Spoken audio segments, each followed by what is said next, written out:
Hi, I'm Brooke. I opened my account on Christmas morning and saw balance, zero. My sister had drained everything, $130,000 gone overnight after she hacked my laptop. Then she looked me straight in the eye and said, "Prove it, Ms. CEO." That smirk. It faded the moment the police walked in. But do you think that was the worst part? No. The worst part was watching my own mother defend her, even with the footage, even with the forged lease. So now I wonder, if your own family erases you, do you still exist? The house was still dark when I opened my eyes. I could hear the faint hum of the central heating kicking on, and a soft wind rustling through the tall fir trees outside. Eugene Winters had a way of wrapping everything in stillness. For a moment, it felt like any other Christmas morning, quiet, familiar, expectant. But as I sat up in bed, brushing a strand of hair from my cheek, something felt off. I grabbed my phone from the nightstand and checked the time, 6:32 a.m. I hadn't planned to get up this early, but my brain had other ideas. It was probably the adrenaline. My boutique's second location in Portland had just cleared final approvals, and the expansion contract was scheduled to be finalized after the holidays. I'd been working toward that goal for years, late nights, back-to-back inventory runs, skipping weekends with friends just to keep my dream alive. As a habit, I opened my banking app, not out of worry, just habit. I blinked. The screen loaded slower than usual, maybe because of the rural Wi-Fi. Then the numbers came up. Balance. €. I stared at the screen, waiting for it to correct itself, like maybe it was a glitch. I refreshed. Still zero. Then I checked my business account. Zero. And my personal savings. Also zero. The world felt like it tilted slightly. I sat perfectly still, heart suddenly hammering. This couldn't be right. I had over $130,000 across my accounts. I'd double-checked everything before leaving Portland 2 days ago. I opened the transaction history. That's when it got worse. The transfers weren't even hidden. They were clean, precise, multiple outgoing wires scheduled just hours ago. Not one of them was flagged. No fraud alerts, no blocked attempts, no notifications. All were tagged as approved from a recognized device. That last part hit me like a cold slap. I hadn't used my accounts in the past 24 hours, but someone had. And not from a new location. No, the log said it was accessed from a device that had already been approved under my profile. A device here. In this house. I sat there for another 10 seconds before slowly lowering my phone. I could hear someone walking around upstairs, pots clinking. The smell of brewed coffee filtered through the hallway. I stood up, pulled on my cardigan, and walked to the window. The front lawn was still coated in silver frost, but I could feel heat behind my eyes. It was still Christmas morning. But something about the way my stomach churned told me this was the day everything would come apart.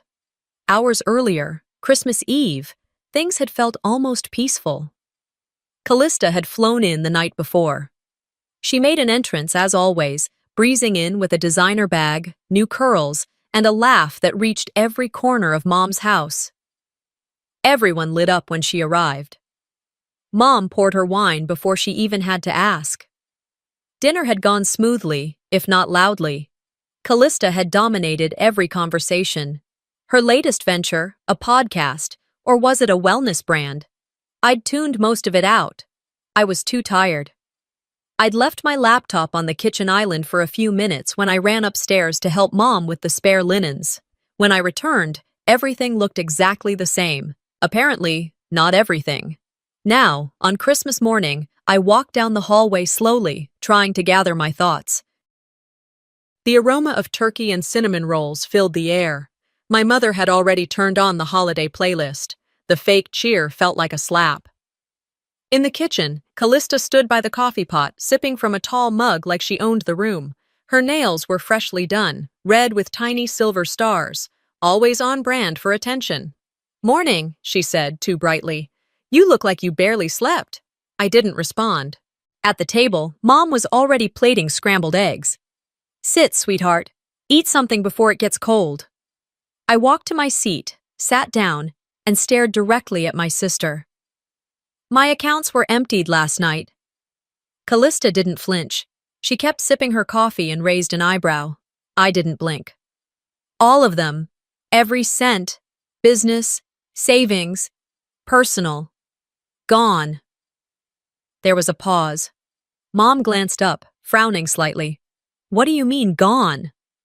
I mean, someone transferred over $130,000 out of my accounts while I was asleep. I looked around the table. From a known device. From this house. The clinking of forks against plates stopped. Callista finally turned to me fully. She smiled, not with warmth, but with smugness. Her voice was honey-laced, but sharp. Prove it, Ms. CEO. The room fell silent. Even the Christmas music felt too loud. Mom cleared her throat, her eyes shifting between us. Girls, it's Christmas. Don't ruin it with work stuff. Callista leaned back in her chair, still sipping. She's just tired, Mom. Probably made a mistake. You know how these business types get. Too many numbers flying around. I didn't answer her. I didn't raise my voice or cause a scene, but my fingers tightened around the edge of my chair, and I looked her dead in the eye. Then you won't mind what's coming next.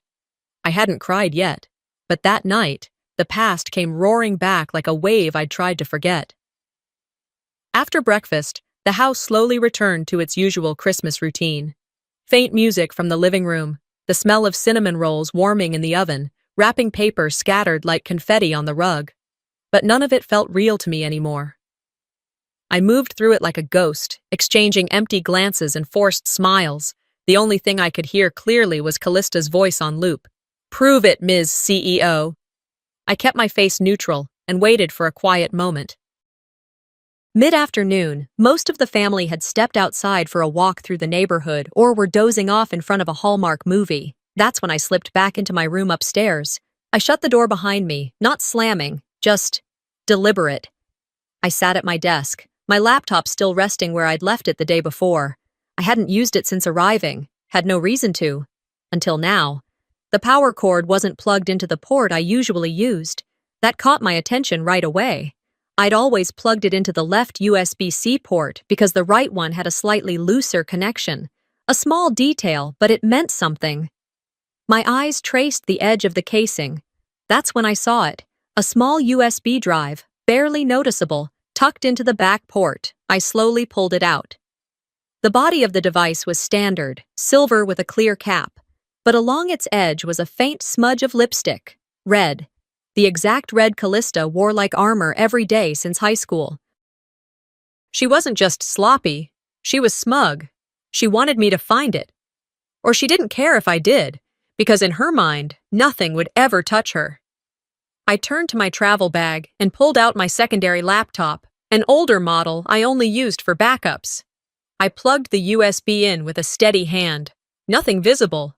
The folders were empty to the eye, but I knew how to dig deeper. I navigated to the drive's metadata and found exactly what I needed. Created, 1:34 a.m., December 25th. Modified, 1:36 a.m. Device, registered to Brooke Vance. IP, local access. That was the nail. I took photos of the data screen and forwarded everything to Thane with a message. Tell me what else you can pull. Timestamp confirms it was from inside the house. His response was instant. Got it. I'll scrape the shadow files. Don't touch anything else. Back it up and send me a copy. I saved a copy to my encrypted cloud and backed it onto a separate drive. Then I sat back in the chair and stared at the blank wall. It wasn't just that she took the money, it was how easy it was for her to do it, and how unafraid she was of being caught.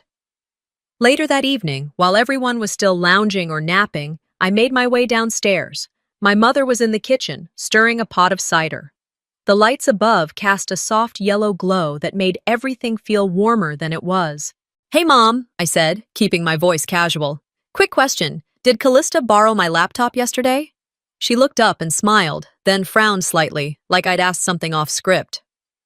Borrow? I don't think so. Why? There was a USB plugged into it just now. Didn't look familiar. She gave a slight shrug and turned back to the stove. You probably left it in there yourself, honey. You've been working non-stop. You're exhausted. I stood in silence for a beat. I think she used my account. My mom turned, a little more sharply this time. Brooke, it's Christmas. Can we not start this? I'm not starting anything, I replied calmly. I'm telling you what I found. She sighed. You're stressed. You always do this when you're overwhelmed. You probably messed something up without realizing it. She emptied $130,000 from my accounts, Mom. She didn't blink. Your sister wouldn't do that. There it was. The sentence I had been hearing in some form since I was old enough to walk. Your sister wouldn't lie. Your sister didn't mean it. Your sister didn't push you. Your sister is just under pressure. The defense of Callista was like breathing for my mother, automatic, instinctive, no evidence required. I nodded slowly and turned to leave. Where are you going? She asked. Back upstairs. I've got some cleaning up to do. I didn't expect her to follow. She didn't. She went back to her cider, humming softly to Bing Crosby. Back in my room, I opened an old Google Doc labeled Boutique 2 Launch Strategy. It had been filled with projections, marketing notes, supplier contacts, years of ideas packed into that one file. I renamed it Evidence. On the first page, I typed December 25th, accounts emptied, USB found. Mom doesn't believe me. I paused. Then I added, she never has. I kept typing. Every detail I could remember, every subtle shift, every gap in behavior. When the money was taken, when the USB was inserted, when my cord was moved, every detail became a bullet point. This wasn't about building a case, not yet. It was about building clarity. Because I knew one thing as I stared at that document on the screen. She had done it, and no one was coming to save me. When I was 15, I lost my phone. Or at least that's what they told me. It had been a cheap little flip phone. I'd worked 3 months babysitting twins across the street to afford it. I remember the feel of the case, bright blue with tiny stars on the back, and how proud I was the day I finally brought it home. It wasn't anything fancy, but it was mine. Then, one day before my birthday, it vanished. I tore through every drawer, every laundry basket, even the garbage. I checked under my bed 3 times. The next morning when I told Mom, her response was immediate, automatic. You probably misplaced it. Don't start pointing fingers. I knew exactly who had taken it, but I didn't say her name, yet. A week later, I walked past Callista's room while she was out and saw it, sitting on her dresser like it had always been there. My blue flip phone, the same stars, same smudge on the back. I walked in, picked it up, and opened it. There was a new SIM card inside. I waited until that evening when she was alone in the kitchen, drying glasses while humming to herself. I held up the phone, said nothing, just waited for her to turn. She barely glanced at it before rolling her eyes. What? That's my phone. No, she said, dragging the word out like I was slow. It's mine. You took it out of my bag, she scoffed, drying her hands with the dish towel. Why would I want your cheap phone? I found it in your drawer. You think I need your stuff? She snapped. Grow up. Then she slapped me. Not hard enough to bruise, but hard enough that it stunned me. She was 18. I was just barely 15. And when Mom found out what happened, she told me I'd probably upset her, that Callista was under pressure with school, that maybe I'd left the phone somewhere, and this was a different one. I stopped fighting after that. I stopped bringing it up. That's when I learned. In our house, being right didn't matter if you weren't the favorite. Now, sitting alone in my car just outside my mother's house, with my laptop open on my knees and my breath fogging the windshield, that old memory didn't just haunt me. It burned. Because this wasn't the first time, it was the latest. The theft of $130,000 wasn't an isolated betrayal, it was just the most expensive chapter in a lifelong series. My fingertips hovered over the keyboard. I should have been checking my backup files, reviewing the USB metadata again like Thane asked, but I couldn't shake the way my stomach had clenched when I saw that red lipstick stain on the USB port earlier. The same smug signature Callista always left behind. She never worried about being caught because she never had to face consequences. Someone always covered for her, and when they didn't, she deflected, rewrote the story, turned the mirror back on you. You're imagining things, Brooke. You're just tired. You always overreact. Those were the refrains of my childhood, each one a stitch in the quilt of gaslighting that covered everything we did. I closed the laptop and leaned back against the car seat. The cold air seeped through my coat, but I welcomed it. It helped keep my mind sharp, focused. A car passed slowly down the street. Kids laughed somewhere off in the distance, throwing snowballs and chasing one another on the sidewalk. I used to think Christmas was a safe space. Now it felt like a performance I'd never been cast in, only allowed to watch from the wings. Memories poured in.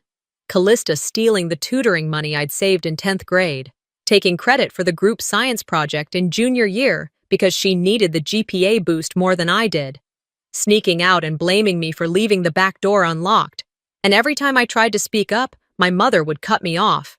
She didn't mean it, sweetie. She's just going through a lot. She's your sister. Let it go. That's what Mom said the night Callista borrowed my graduation dress and returned it stained. That's what she said when Callista convinced me to co-sign a phone contract at 19 and then stopped paying the bill. This wasn't about money. This was about identity theft, in the most human way possible. Callista hadn't just stolen passwords or routing numbers, she'd been stealing who I was, little by little, my whole life. My phone buzzed. It was Thane. Pulled what I could from the USB, the message read. Encrypted, wiped clean, but I confirmed the file structure was active around 1:34 a.m. Your guess was dead on, definitely tampered with from your network. I took a moment before replying. I knew she'd done this before, but this time, I'm not backing down. My hands didn't tremble. I didn't feel like the 15-year-old who'd once been slapped into silence. I felt like a woman standing at the edge of a choice, and I knew what I was going to do. I drove back slowly, letting my thoughts settle. By the time I parked in the driveway, the sky had shifted to that soft blue-gray that comes before sunset. I could see lights on in the dining room. Laughter again. Callista, no doubt holding court with her stories. I didn't go inside right away. Instead, I opened my laptop again, opened the file I'd renamed Evidence, and started typing.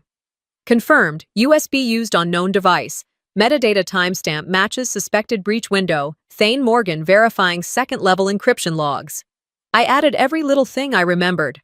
The contract transfer, the sudden vendor silence last month. The extra pair of earrings Callista had been wearing, matching a pair I had designed and never published. I was no longer just documenting what had happened.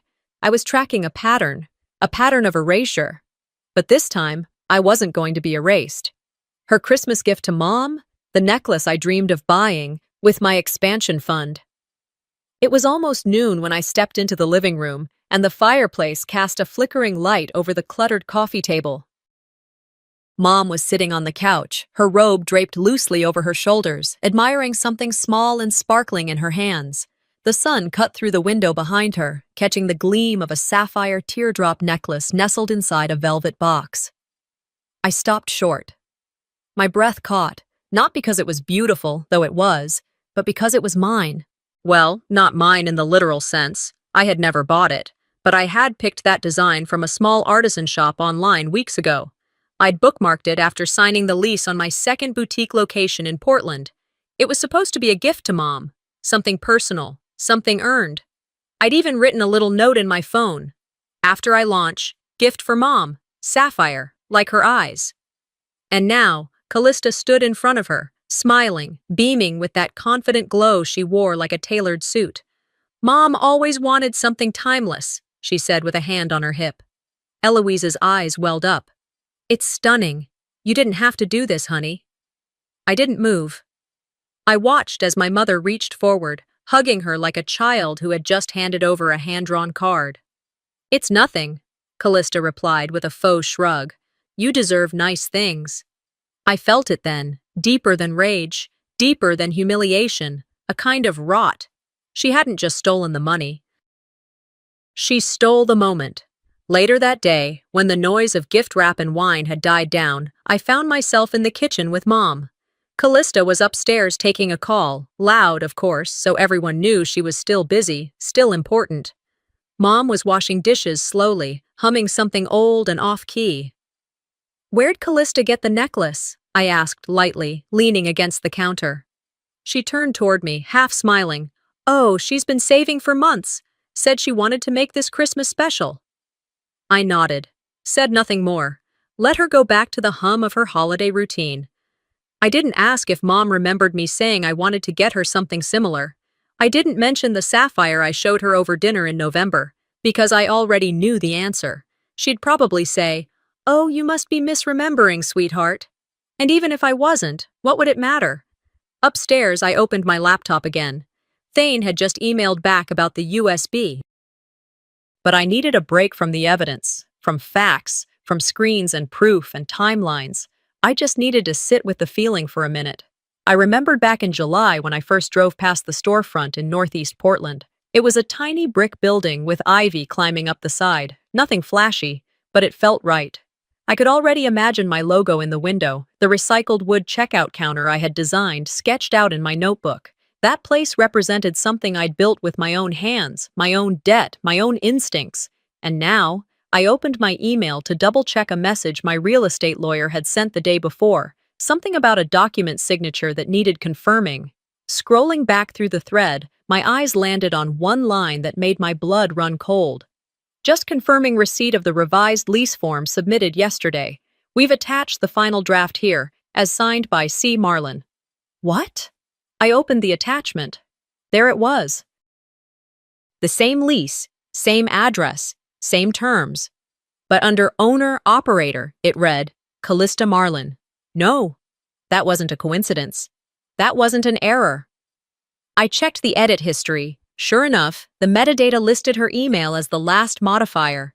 She hadn't just taken the money, she took the future I had planned down to the square footage. I sat there for a few minutes, just breathing. I didn't scream, I didn't throw anything, but I did something that felt more dangerous than rage. I opened my evidence folder, and I created 3 new subfolders, /gifts/lease/past. Into the first, I dropped a screenshot of the necklace from the store's website, along with a new photo of Mom wearing it, snapped earlier that day without anyone noticing. Into the second, I added the lease attachment, my email thread with the lawyer, and the metadata information. And into the third, I began to write. Every incident I could remember, every time she'd chipped away at me inch by inch. The phone, the tutoring cash, the dress, the failed phone contract. The time she invited herself to my product launch and stole the mic during my speech to talk about our journey as sisters. I didn't know what I would do with all of it yet, but I knew one thing. She'd always taken. Always.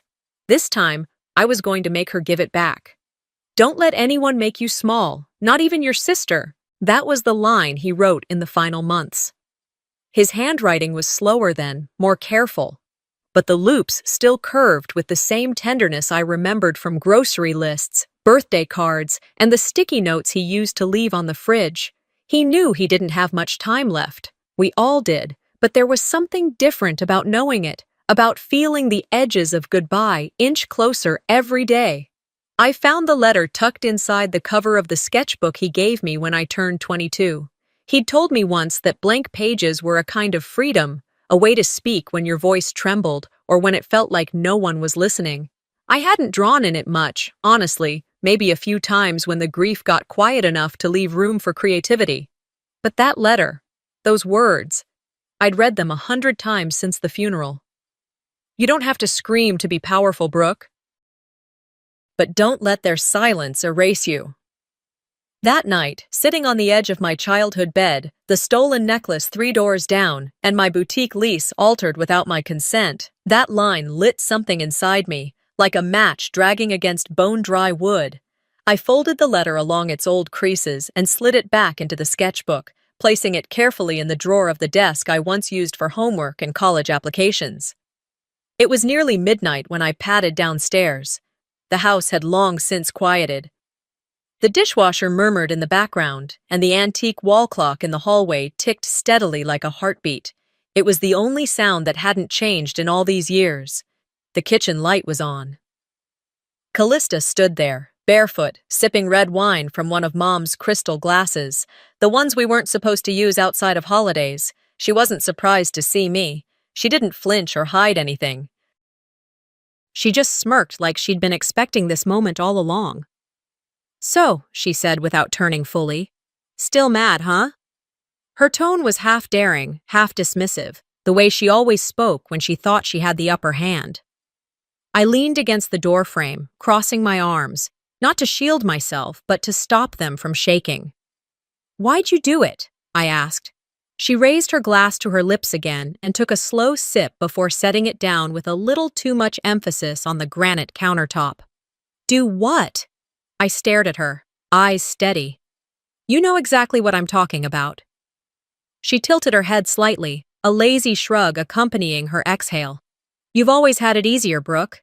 Mom bent over backward for you. You were the quiet one, the hard worker, the achiever. You know what I got? Expectations. I was supposed to be perfect. You could vanish for weeks, float back in with some new project, and suddenly you were the golden child with your little boutique." I felt the burn of rage ripple across my chest, but I kept my voice steady. "You think I had it easy?" I asked. "You didn't have to prove anything," she said, suddenly louder. "People just liked you." "No," I said, my voice flat but firm.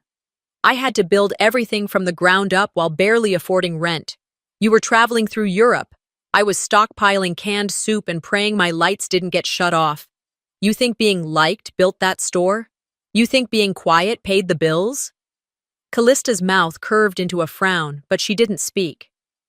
"I missed birthdays. I worked holidays. I hand-sewed fabric into the early hours while you were out at rooftop bars, draining credit cards you never intended to pay off."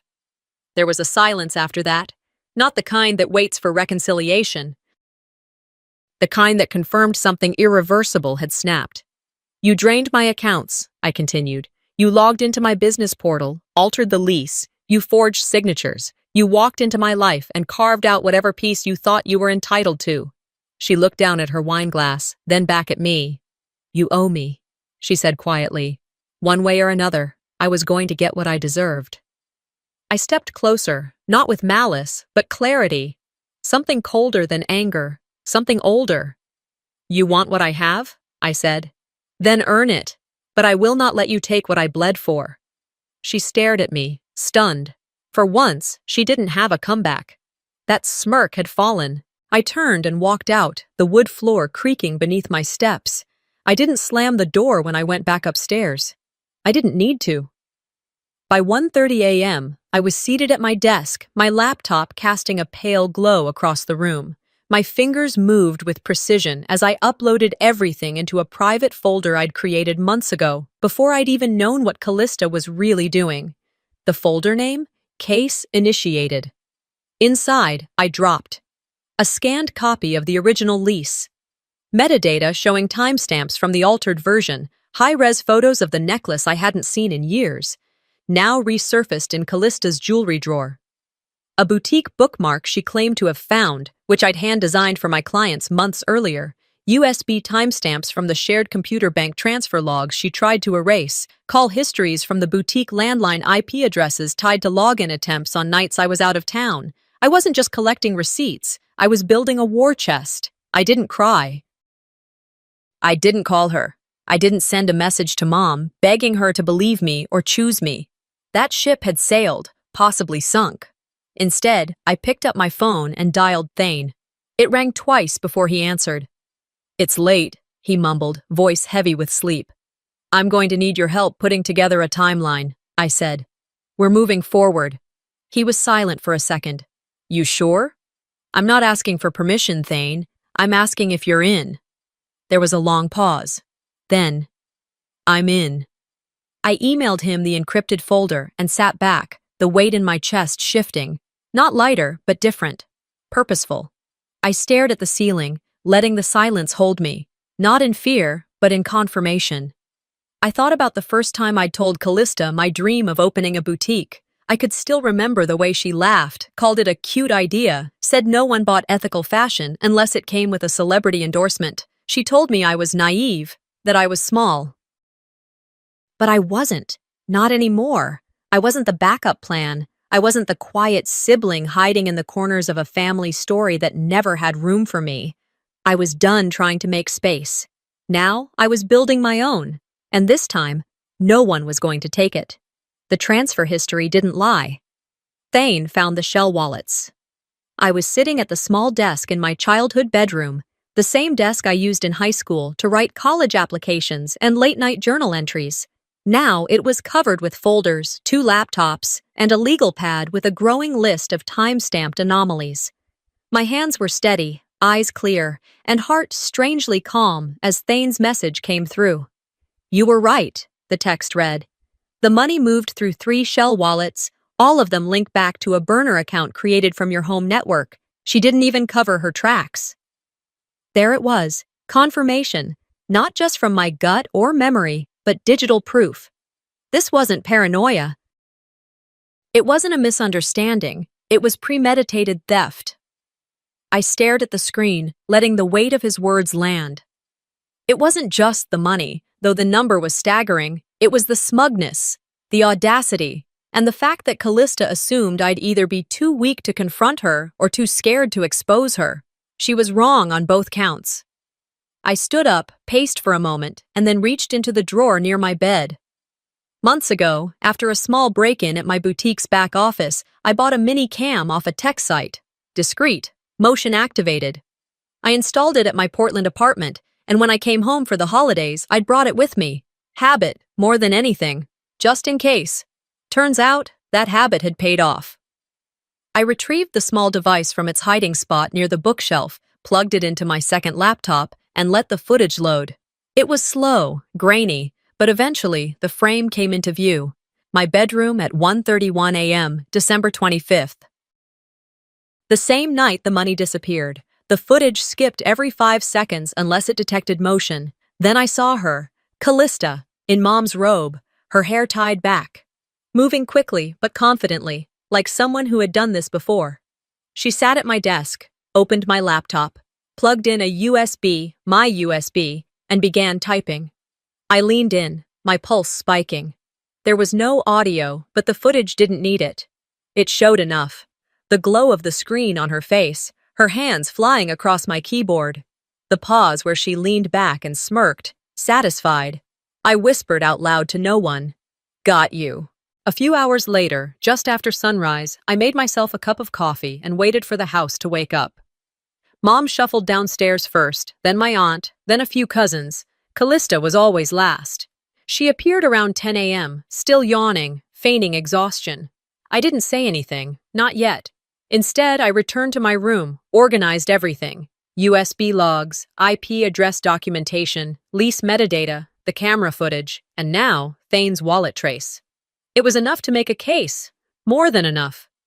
By mid-morning, I called a lawyer I'd met 2 years ago at a local Portland entrepreneur meetup.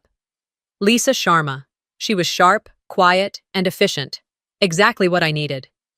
"Lisa, this is Brooke Vance. I need to run something by you, off the record for now." "Of course," she said, her tone cool and calm. "Talk to me." I walked her through what had happened, summarizing the transactions, the forged documents, the security footage, and the digital trail Callista had carelessly left behind. Lisa was quiet for a long moment. "That's fraud. Potentially identity theft, digital intrusion, and wire transfer abuse," she said. "You haven't reported this yet?" "Not yet. I'm documenting everything before I go public, or press charges." "Smart. Keep all devices untouched. I'll draft a preliminary statement. If you want to move forward formally, I can have something filed by Tuesday. I'm not sure I'll need to file, yet, but I need leverage. She's not going to stop unless she knows I'm serious." "You are," Lisa said firmly. "You just proved it." I thanked her, hung up, and sat back down. My mind was racing, but it was the kind of racing that felt focused, not frantic. I was no longer panicking. I was planning. Dinner that night was quieter than usual. The buzz of Christmas Day had dulled. Most of the family had either flown home or were leaving early the next morning. Only Mom, Callista, and I remained at the table, pushing food around on our plates. I watched Callista as she buttered a roll, humming to herself. When the silence stretched too long, I spoke. "You know," I said casually, "I've been thinking a lot about boundaries lately." Callista looked up, head tilted. "Have you?" she said, almost amused. Yeah, especially when it comes to people crossing lines, taking things they didn't earn, claiming what was never theirs. The room chilled slightly. Mom looked between us but said nothing. Because people think they can do whatever they want, I continued, as long as they smile while doing it. But eventually, the truth shows up, loud or quiet, doesn't matter. It always gets heard. Callista set her fork down slowly. What are you even talking about? Just something to keep in mind, I said, still calm. Because anyone who messes with someone's life's work, they should be ready for consequences. She didn't smirk this time. Instead, for the first time in days, I saw a flicker of something new in her eyes. Concern. And that was enough for now. I cleared my plate, excused myself, and headed back upstairs. Inside my room, I opened a clean folder on my desktop titled, Final. This wasn't a bluff. It was a countdown. She didn't just sabotage my inventory, she tried to erase my entire name. The next morning started like most others had that week. Quiet, tense, too still for a house full of family. I was halfway through my second cup of coffee when my phone buzzed on the kitchen counter. 3 missed calls, all from different vendors. At first, I assumed it was post-holiday confusion. Maybe someone wanted to confirm their delivery windows had shifted. But when I returned the first call, reality hit like a fist to the ribs. Hey, Brooke, the woman's voice came through, clipped and polite. Just following up on your cancellation request yesterday. Cancellation? I blinked. I didn't cancel anything.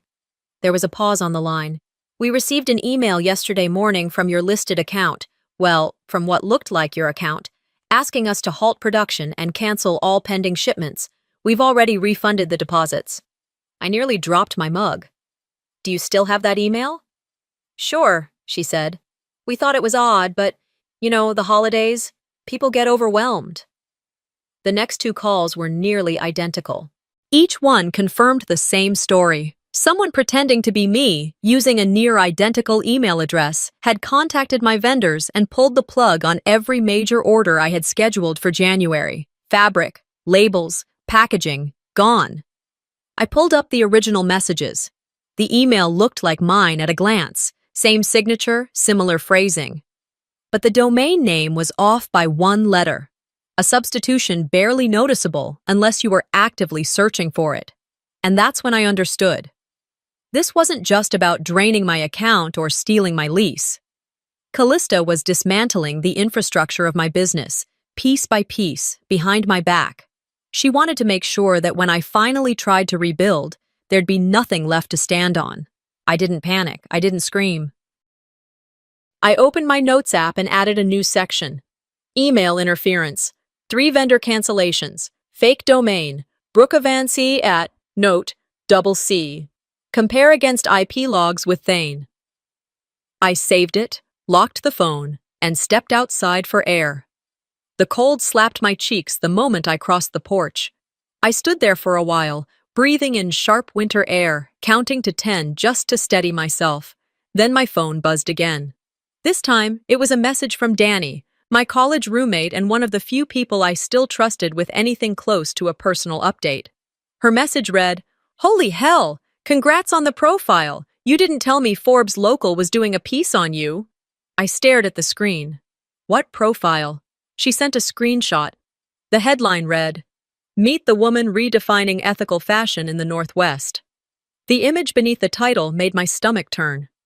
It was Callista, standing in front of my boutique, wearing one of my custom-designed coats, holding a reusable coffee cup with my logo on it, and the caption, Callista Marlin, founder and creative director of The Rooted Thread. That name, my shop. I felt something inside me rupture. I walked to my car, opened the door, sat down, and just stared out the windshield. It wasn't even raining. It wasn't even dramatic. It was just silent. And in that silence, I started to shake. Not with sadness, not even rage, with pure, focused fury.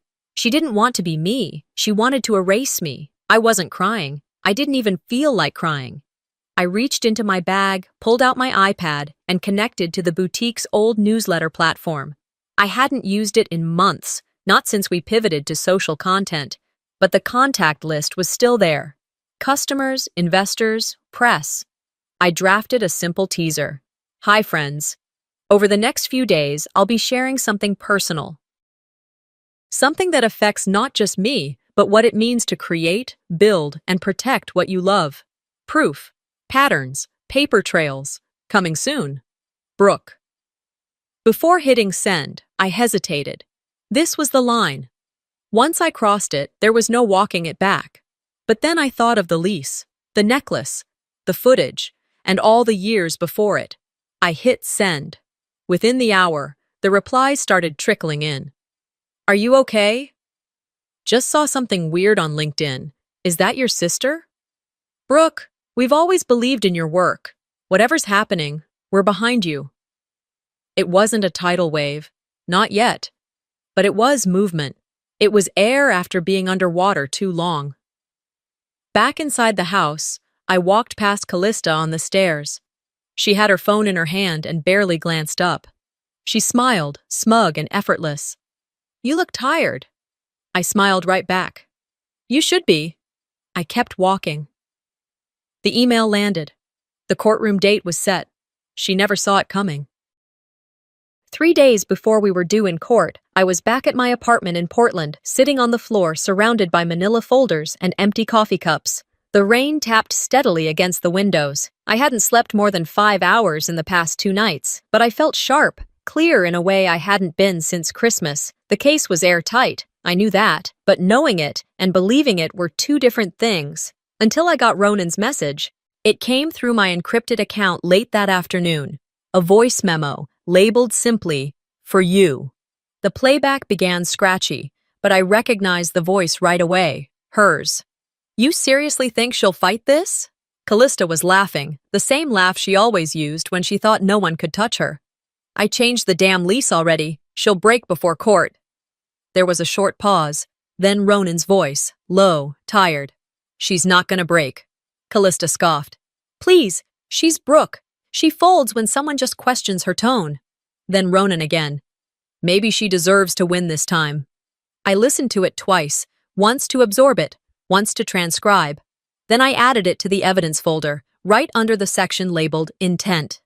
That recording sealed it. When Tuesday morning arrived, I wore black slacks, a slate blue blouse, and the coat I'd sewn myself back when the boutique was just a dream on paper. Thane picked me up at 7:45 sharp, and we drove the hour and a half to Marion County Courthouse mostly in silence. He didn't have to say anything. His presence alone made me feel like someone was in my corner. Courtrooms are quieter than most people imagine. There's no dramatic music, no angry outbursts, just fluorescent lighting, murmured legalese, and the occasional squeak of a chair moving slightly. Callista showed up 15 minutes late. She wore a camel-colored trench coat and oversized sunglasses, like she was hoping to turn the hearing into a fashion moment. Mom was with her. They sat on the opposite side of the room. Callista didn't look at me once. Mom did, though, but only briefly, like she was trying to convince herself she didn't recognize me. The judge called the session to order. My attorney, Lisa, stood up and began outlining our case, a systematic effort to undermine my business, identity theft, forged digital documentation, financial manipulation, and reputational damage. Exhibits A through F were presented, each one confirming what I had known for weeks. IP logs traced back to our mother's house, time-stamped USB file creation, footage from the minicam, modified lease agreement, email, spoofing metadata.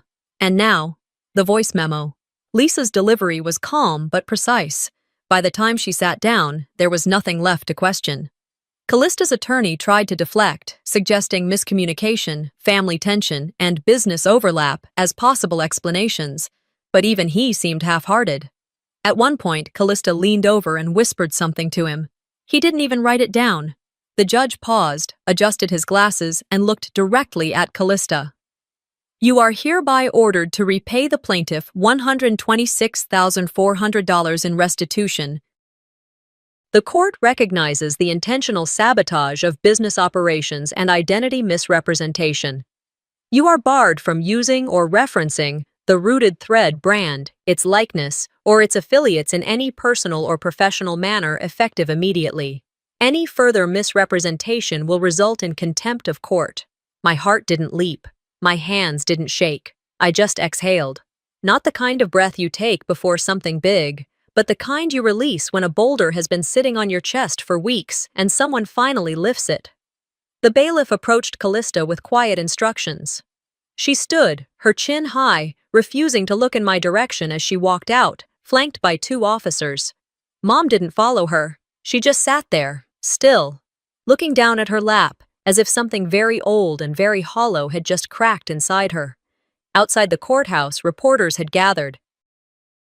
The story had gotten out, probably leaked by someone in the legal team or even a vendor who'd seen the teaser I'd posted. Microphones were shoved in my face as I stepped through the front doors. Brooke, any comment? How does it feel to win? What happens now for your brand? I held my hands up slightly. No, not yet.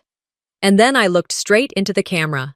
Not to smile, not to speak, just to be seen.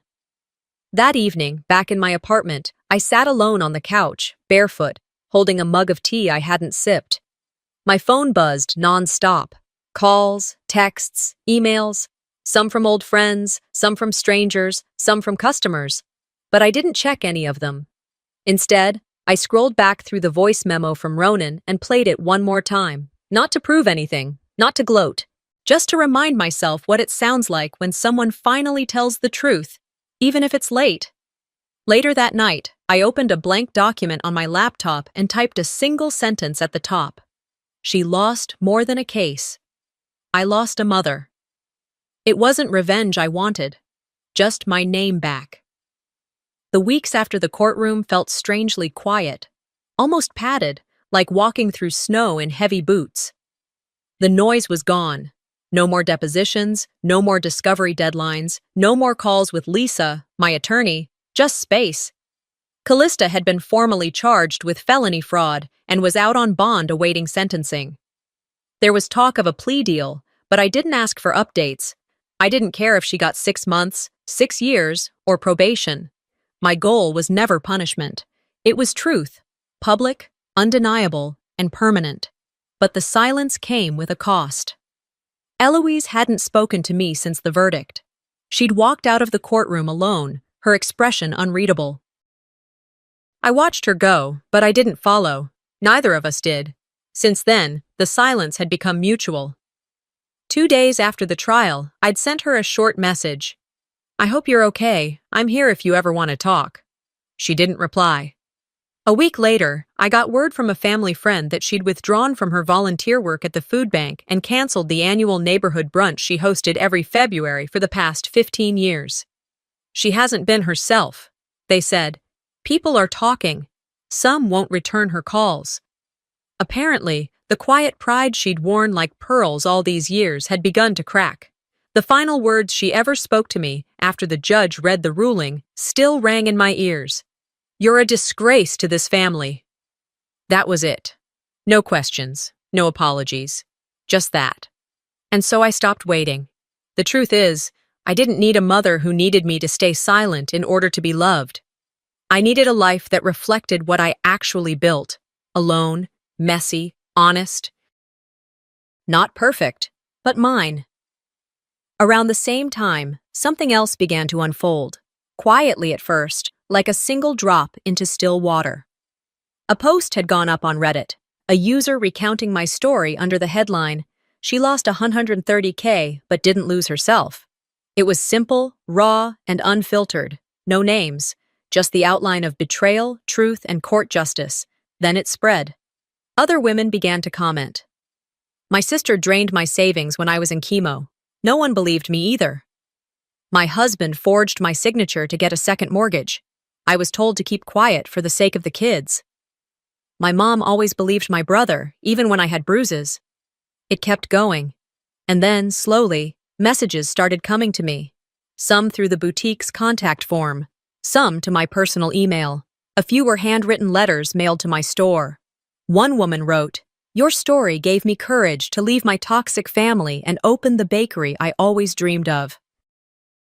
I call it brave girl bread. Thank you." Another, "I watched your case unfold. I cried when the judge ruled in your favor. I'm still waiting for justice. but I'm not afraid to speak anymore. Validation didn't come from the family I'd been born into. It came from the community I didn't even know I had. And for the first time, I believed them when they said, "You're not alone." Exactly 1 month after the hearing, I opened the doors to my second boutique in Portland. The new space was on a corner lot. Sunlight streamed in through the tall front windows all morning, catching the light off the reclaimed wood shelves I'd helped sand myself.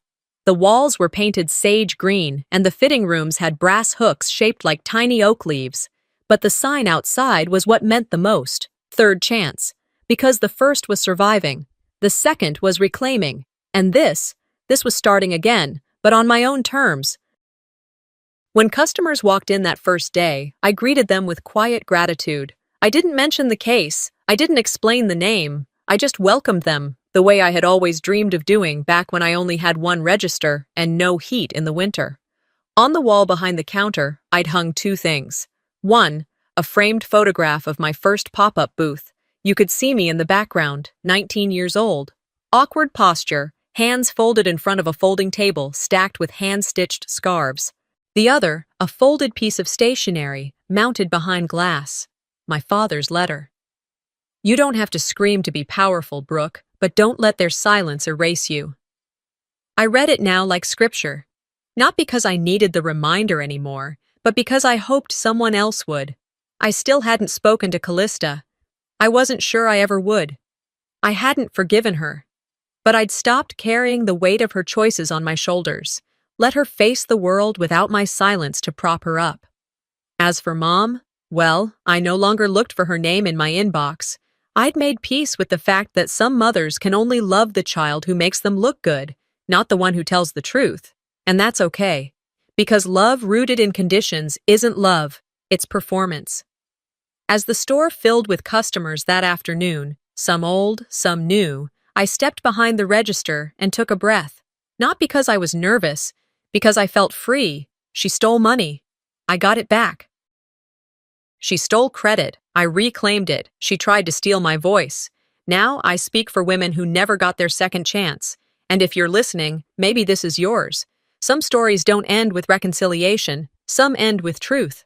Brooke didn't win her family back, but she reclaimed something more powerful: her voice, her dignity, and her future. So here's the question. What would you do if someone you loved crossed the line and erased you? Would you stay silent or fight back? Tell me in the comments, and if you want more real, raw stories like this one, make sure to subscribe and hit that bell. You won't want to miss what's coming next. Hi, my name is Charmy. At my mother's funeral, my sister gave a beautiful speech about legacy and family, while she'd already changed the locks on the condo my mom left behind. Not just any condo, a $450 million estate filled with decades of art, memory, and history. And she told the doorman, I was no longer family. But here's what she didn't know. My mother had already made her decision, and it wasn't the one Selena expected. How did I go from erased to entrusted? Why did my mother choose the daughter she barely mentioned in public over the one who built her brand off our last name? And what exactly was locked behind that sealed door for so long? You might think this story ends in court. It doesn't. It ends with a painting that was never finished. But maybe that was the point. I thought I was prepared. I'd gone over it 100 times in my head. What I'd wear, how I'd carry myself, how I'd stay silent. Not invisible, just silent. But when I stepped into the main chapel at St. Jude's that morning, I knew within seconds that my preparation was no match for the reality I was about to face. The first thing I saw was the program. Stacked neatly in gold-embossed holders by the entrance, they were designed like a museum pamphlet, polished, curated, soulless. I picked one up, fingers trembling not from grief, but from something colder. On the back page, beneath the words "In loving memory of Odessa Durant," there were 3 names listed under immediate family: Selena Harlow, Paul Harlow, Cassandra Harlow. My name wasn't there. I stared at it for a moment too long. A woman behind me, someone I didn't recognize, tapped my shoulder and whispered, "Are you family or press?" I didn't answer. I just smiled and stepped aside. Inside, the chapel looked like a set piece. White roses everywhere. A giant photo of Mom, the one from her Architectural Digest cover, where she looked like she was posing to impress an investor, not building a home. Selena stood near the altar, shaking hands, smiling through tears. She always had a gift for the camera. Even without one around, she performed. I found a seat near the side aisle. Not with the family. Apparently, I wasn't part of that anymore. People filed in. The pianist played something somber and expensive sounding. When the service began, Selena stepped up to the podium, took a deep breath, and delivered a speech so polished it might have been rehearsed with a teleprompter. She was a mother, a visionary, and the reason I became the woman I am today, Selena said, pausing just enough for effect. Everything I am, I owe to her, and I will carry on her work, her home, and her values. There it was again. Her home. I didn't flinch, didn't cry. I didn't even shift in my seat. But I felt every word like it had been thrown at me on purpose. After the service, guests flowed into the reception hall like water seeking lower ground. Selena greeted each of them as if she were the widow, not the daughter. I waited by the far table, close to the servers. Most of them didn't know me. A few gave me polite nods, the kind you give a woman who looks like she doesn't quite belong. "Is that Charmy?" someone whispered, not low enough. "I thought she lived out west now. Isn't she the artist?" I didn't bother correcting them. There was no point. When people erase you from the story, they don't want the truth. They want silence.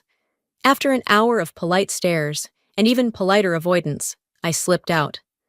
I told myself I needed air. What I needed was to remember I wasn't crazy. So I went to the only place that still felt like my mother, her condo. The drive uptown was short but heavy. Every block pulled me deeper into something I couldn't quite name. I wasn't going to make a scene. I just wanted to see her piano, the sketches she used to leave on the side table, maybe even the shawl she wore when she had her tea by the window. When I pulled up to the building, the doorman was new, young, clean-shaven, trying too hard to look serious. "Good evening, ma'am," he said. "Are you here to see someone?" I paused, swallowing the awkwardness. "I'm here for 31A, Odessa Durant's residence." He typed something into the screen, blinked, then looked up. "I'm sorry, I can't let you through. The access authorization was changed this morning." I pulled out my keycard, swiped it. Red, again, red. "There must be a mistake." He glanced back at the monitor. "It says the unit is under restricted access. I was told not to permit anyone not pre-cleared. Ms. Harlow was very specific." Ms. Harlow, not Ms. Durant. Not even your sister. I stood there for a second, trying to decide if I should argue, explain, plead. But something inside me froze. Not from fear, from clarity. "She said you'd try to come back," the doorman added, softer now. "And that you were no longer family." I stepped back, nodding slowly. My mother's name was on that building's deed, not Selena's. But I wasn't going to fight that battle in a lobby. I turned without a word, walked back to my car. The sky had gone heavy, draped in early dusk. As I opened the door, a single raindrop hit the windshield. It wasn't dramatic. It wasn't cinematic. It was just quiet. And I knew, in that moment, I was no longer grieving my mother. I was grieving something else, something I hadn't dared name. So I went back, not to the party, but to the only place where I could still see my mother's face the way it used to be. I drove to the edge of Central Park and parked, stayed in the car with the engine off, hands still gripping the steering wheel. The city kept moving around me, horns, dogs, laughter from a bar 2 streets away. And yet I felt like I was sitting inside a glass case. 2 days passed. I stayed mostly silent, replying to messages with one-word texts, brushing off condolences with thank you emojis. I kept thinking maybe this would pass, that maybe Selena would call, say it had been a clerical mistake, that she had meant to add my name to the program, that the building lockout had been an admin error. But the call never came. Instead, an invite showed up, not directly to me, but through a mutual friend, Daniel Kim, who used to help Mom curate her gallery installations. "Thought you should see this," his text read. Attached was a photo of a cream and gold Evite, an intimate evening honoring the life and legacy of Odessa Durant, hosted by her daughter, Selena Harlow. Her daughter, not daughters, just her. I stared at the screen, rereading that line like I was waiting for it to change. Daniel followed up with, "I assumed you'd be there, but if you weren't told, that's really messed up." "Yeah," I texted back. "It is." I didn't plan to go, but by noon the next day, I was standing in front of Selena's condo building in Midtown, staring up at the glass facade. The entrance was flanked with candles and orchids. It looked more like a product launch than a memorial, and maybe that's exactly what it was. I walked in without hesitation. The doorman this time didn't stop me, probably assuming anyone who looked this pissed off must have been on the list. Inside, the space was glowing in soft amber light. String quartet in the corner, champagne being passed around by caterers in matching black masks. And people, lots of them. Art donors, board members from the design council, Mom's old friends, many of whom hadn't seen her in years, but now clutched flutes of sparkling rosé like they were part of her final chapter. I stood by the corner of the main hall, watching. Photos were arranged on linen-draped tables, snapshots of Mom's career, her travel abroad, the opening of her third gallery. In every one, Selena was there, polished and centered. I wasn't in a single frame. Not even the family Christmas photo I remembered vividly, because I took it. One curator, an older woman with a loud scarf, leaned in beside me and asked, "Oh, are you one of the staff? I adore the lighting in here." I gave her a flat smile and turned away. I wasn't going to explain myself to someone who couldn't even guess I might be family. I found a spot near the hallway exit. I didn't mingle, didn't drink, just observed. Selena walked into the center of the room, dressed in deep navy, subtle but expensive. She clinked her glass lightly with the stem of a fork, waited for the murmur to quiet, then began. "Thank you all for coming tonight. It means more to me than you know. My mother wasn't just a force in architecture. She was a mentor, a friend, the one who shaped everything I am. I remember her telling me, 'Selena, legacy isn't about property, it's about purpose.'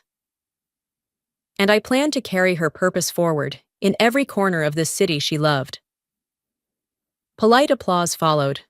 I stood still, arms crossed, jaw set. She named people to thank, cousins, old colleagues, even her ex-husband for supporting her vision.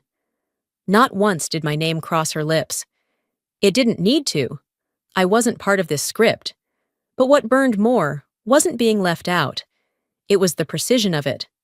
The way every image had been cropped, every detail smoothed out, history rewritten while the body was barely cold. As the crowd applauded again, I noticed something strange. Selena's speech notes had a timestamp, printed 3 days ago. That meant she wrote this before the funeral, before anyone else had even started grieving. While I was still trying to decide what dress to wear that wouldn't feel performative, I left before dessert, slipped past a waiter holding a tray of bite-sized cheesecakes, past 2 interns discussing how iconic the gallery wall looked, and out into the night. On my way out, I passed a framed photograph in the hallway. My mother, cutting the ribbon at her first gallery opening. Selena beside her, holding the scissors. I stopped. I remembered that day. I remembered standing on the other side of my mother, holding her left hand while she laughed. But in the photo here, that side was cropped. Deliberately. If you're not in the picture, they assume you were never there. I didn't go home after the event. I couldn't. I ended up at a diner near East 74th and just sat there, staring at a mug of untouched coffee that kept getting refilled by a waitress who clearly pitied me.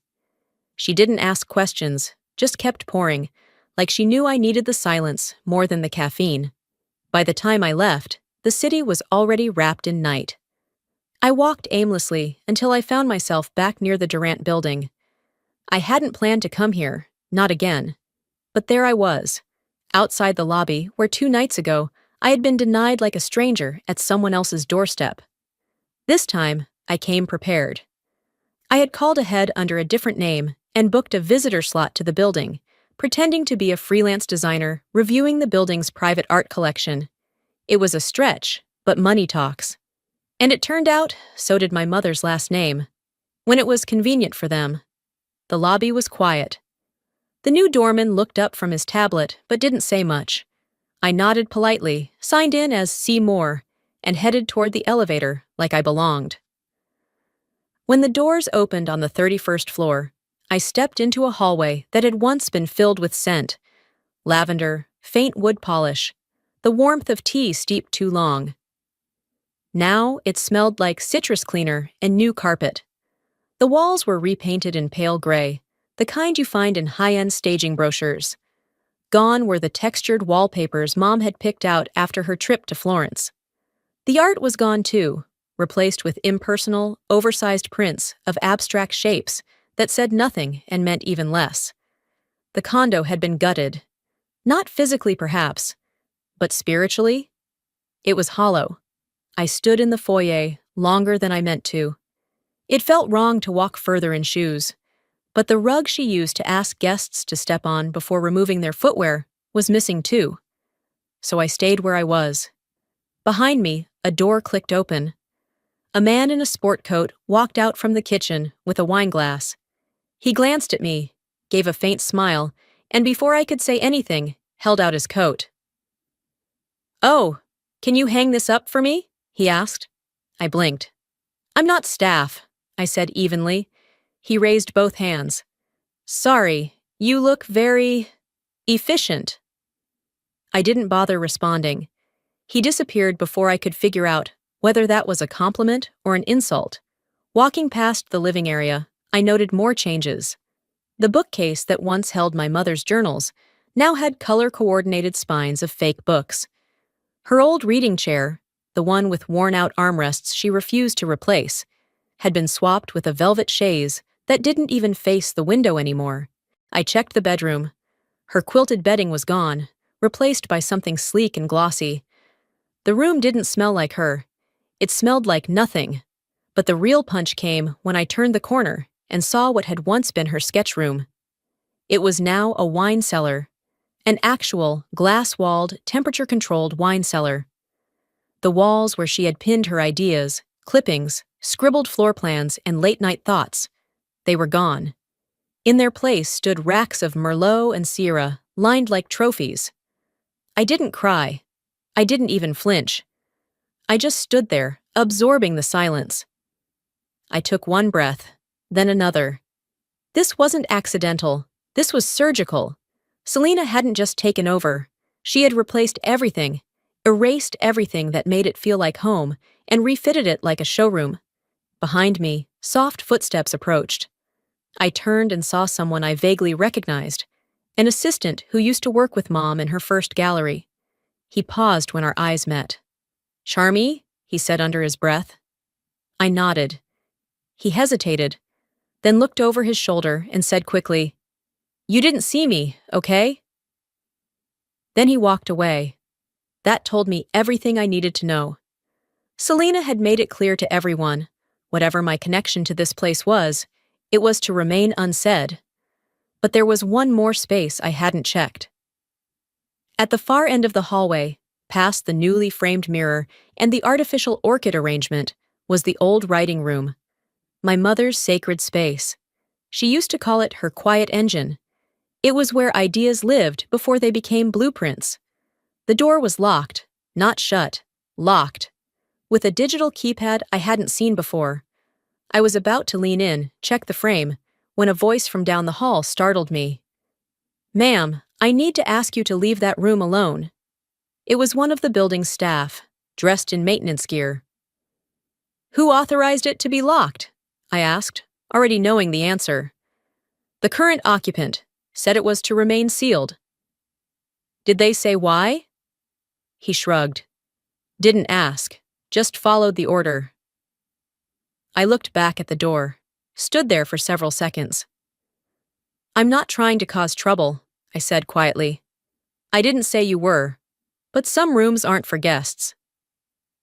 I smiled thinly. Some rooms aren't supposed to be forgotten either. He didn't reply. As I turned to leave, something inside me shifted. I didn't press the issue. I didn't ask for a key. I didn't threaten legal action. But I made a silent note. This wasn't over. If anything, it was just beginning. Because if there's a door you're not supposed to open, it's probably because someone's hiding what you're meant to find. I left the building with my heels echoing down the marble hallway, passing the front desk without making eye contact. Outside, the sidewalk was still damp from a light morning drizzle. I didn't call a cab. I needed the walk, a long one. I looped past Madison, then cut through Park, keeping my head down while the city carried on like nothing had happened. That night, I barely slept. I kept going back to the sealed room. The way the door stood untouched, guarded by a password and silence. What was she hiding? Or, what had been hidden from me?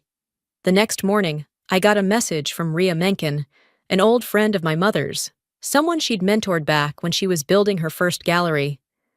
Rhea had always been quiet but observant. We hadn't spoken in years. Her message simply said, "Can we meet?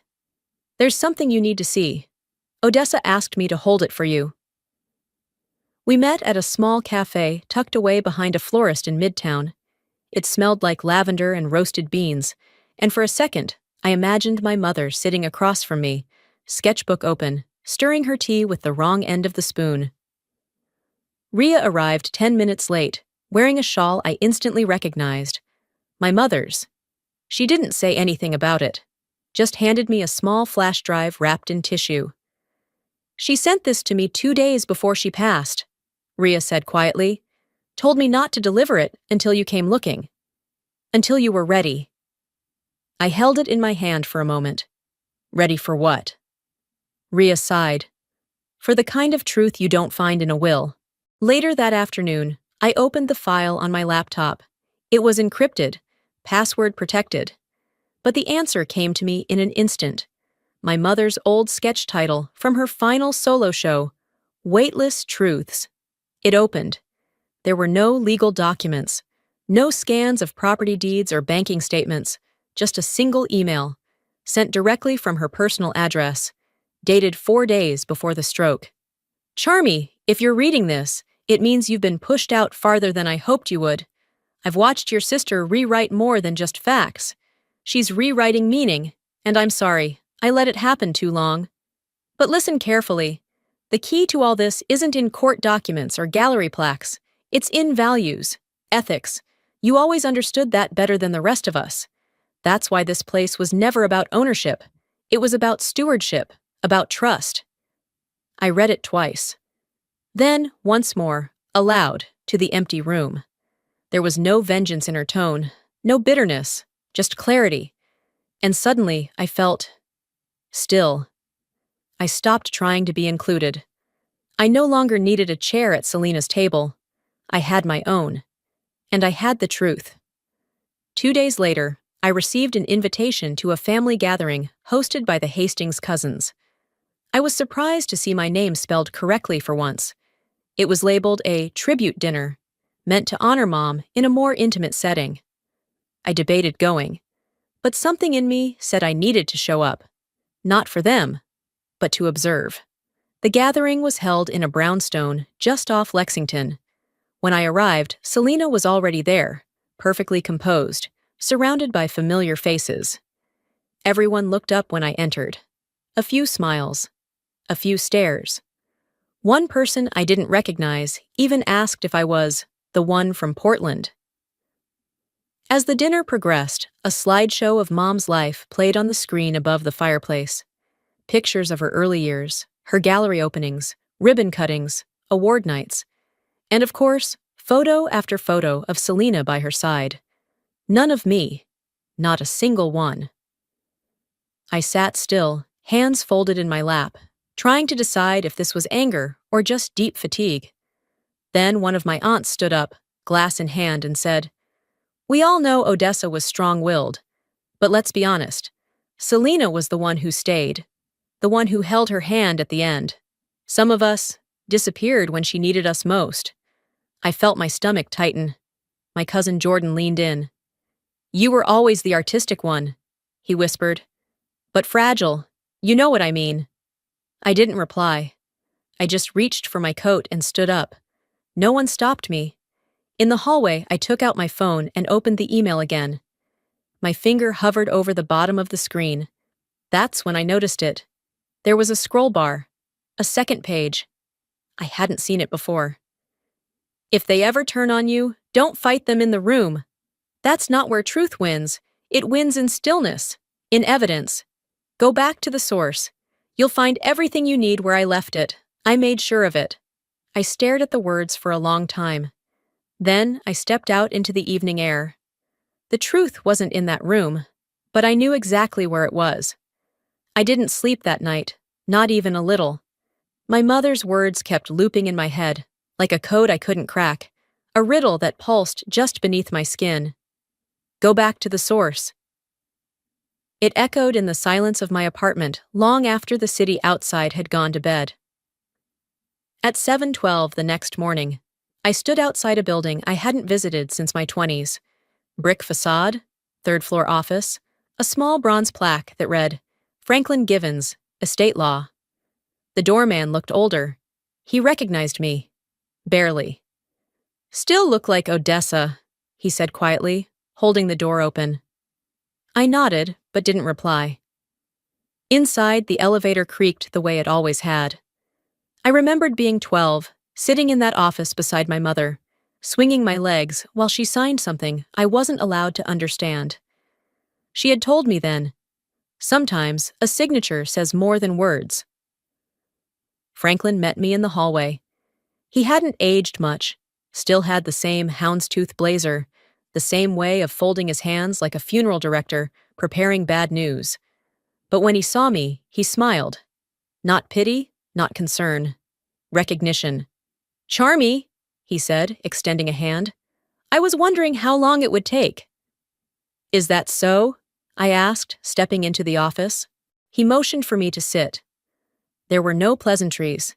He walked over to the filing cabinet, pulled out a thick red folder, and placed it gently on the table between us. "Your mother asked me to wait," he said. "She made it clear this file was to be opened only if and when you came on your own. No one was to push you." He slid it forward. I opened it.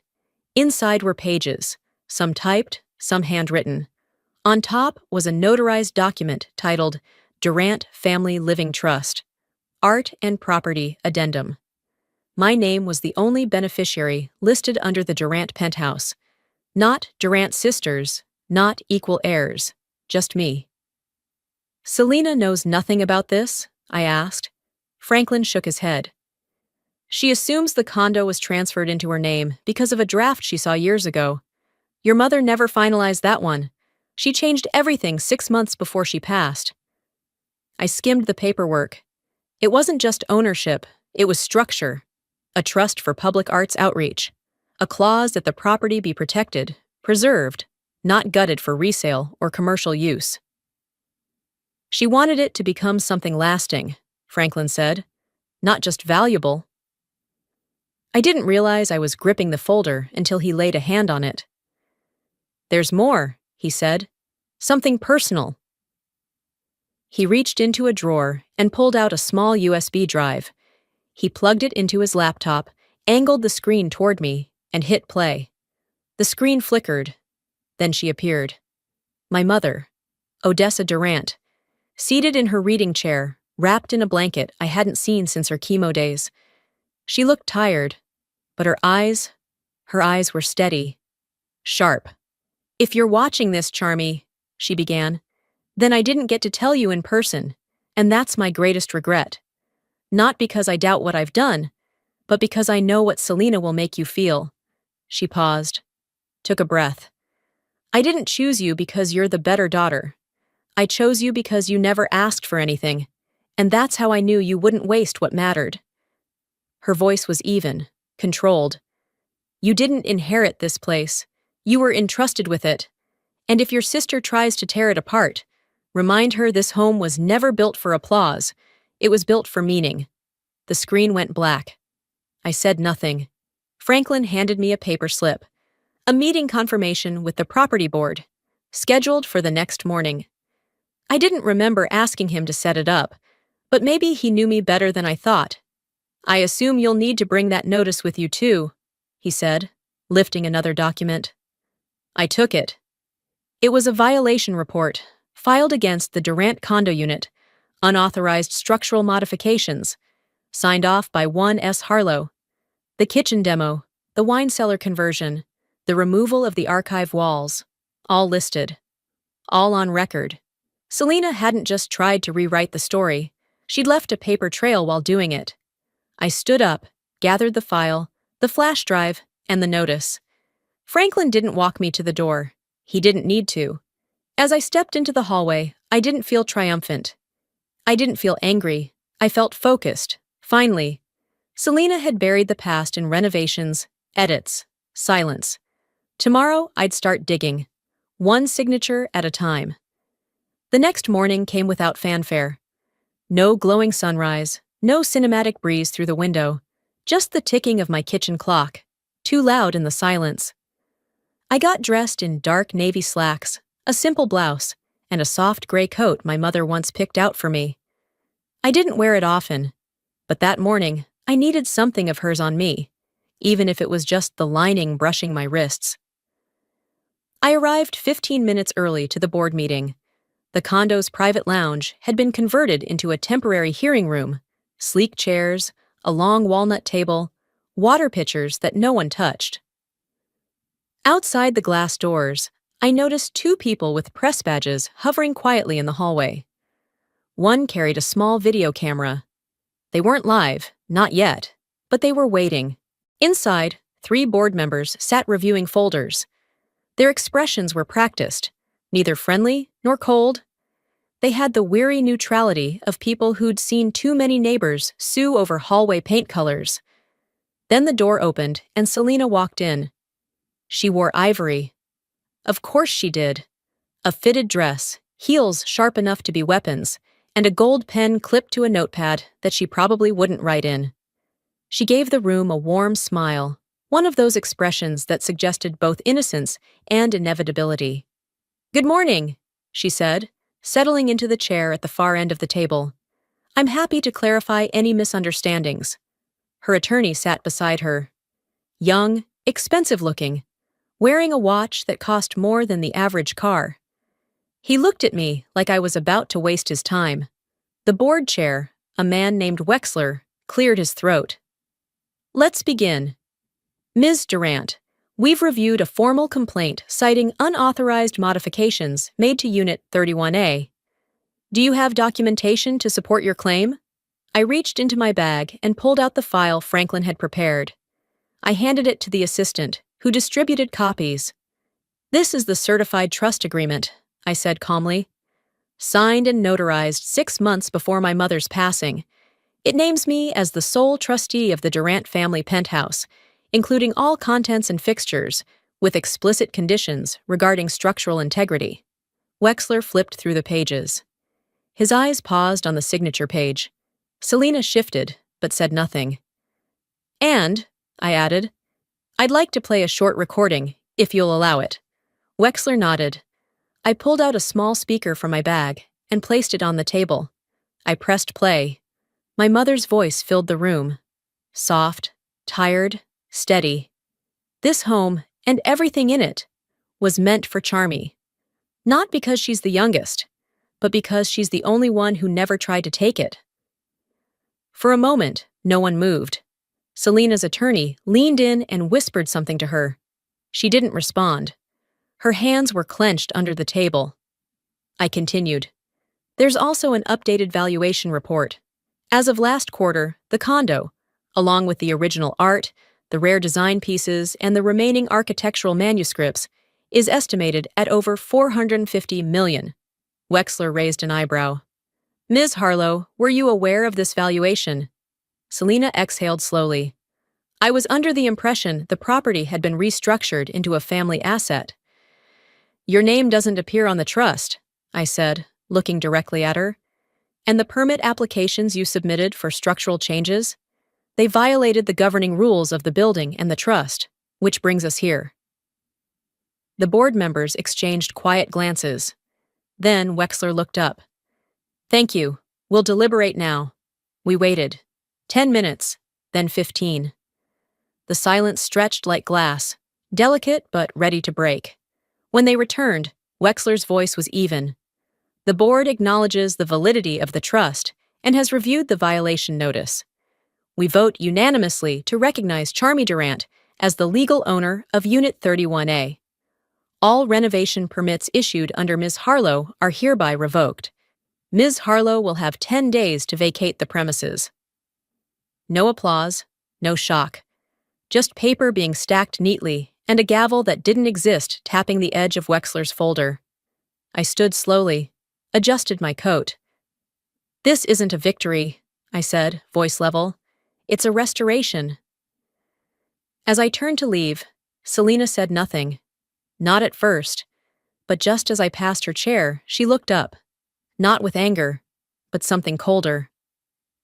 She always picked you, she said quietly, even when you were a ghost in this house. I didn't stop walking, but my hands tightened at my sides. Ghosts don't forget. They remember everything, especially what you tried to bury. By the time I got home from the board meeting, the press had already done the talking for me. I didn't need to say a word. The headline on one of the local news sites read, "Architect's daughter restores legacy after bitter estate battle." It was clean, sanitized, but it made one thing clear. I was no longer invisible. Still, the silence that followed wasn't peace. It was the pause before another blow. 3 days later, just before midnight, I received a message from a firm I didn't recognize. A legal firm, apparently retained on behalf of an anonymous party. They had submitted a complaint, formally accusing me of forging trust documentation. Attached to the message was a PDF, photos of a printed will. One page, my mother's signature, my own. A timestamp that placed my name on the document 3 days before Mom's recorded final signature. Fraud. That was the word they used. A word that felt too sharp and too false to land cleanly, but it cut just the same. An hour later, someone leaked it to social media.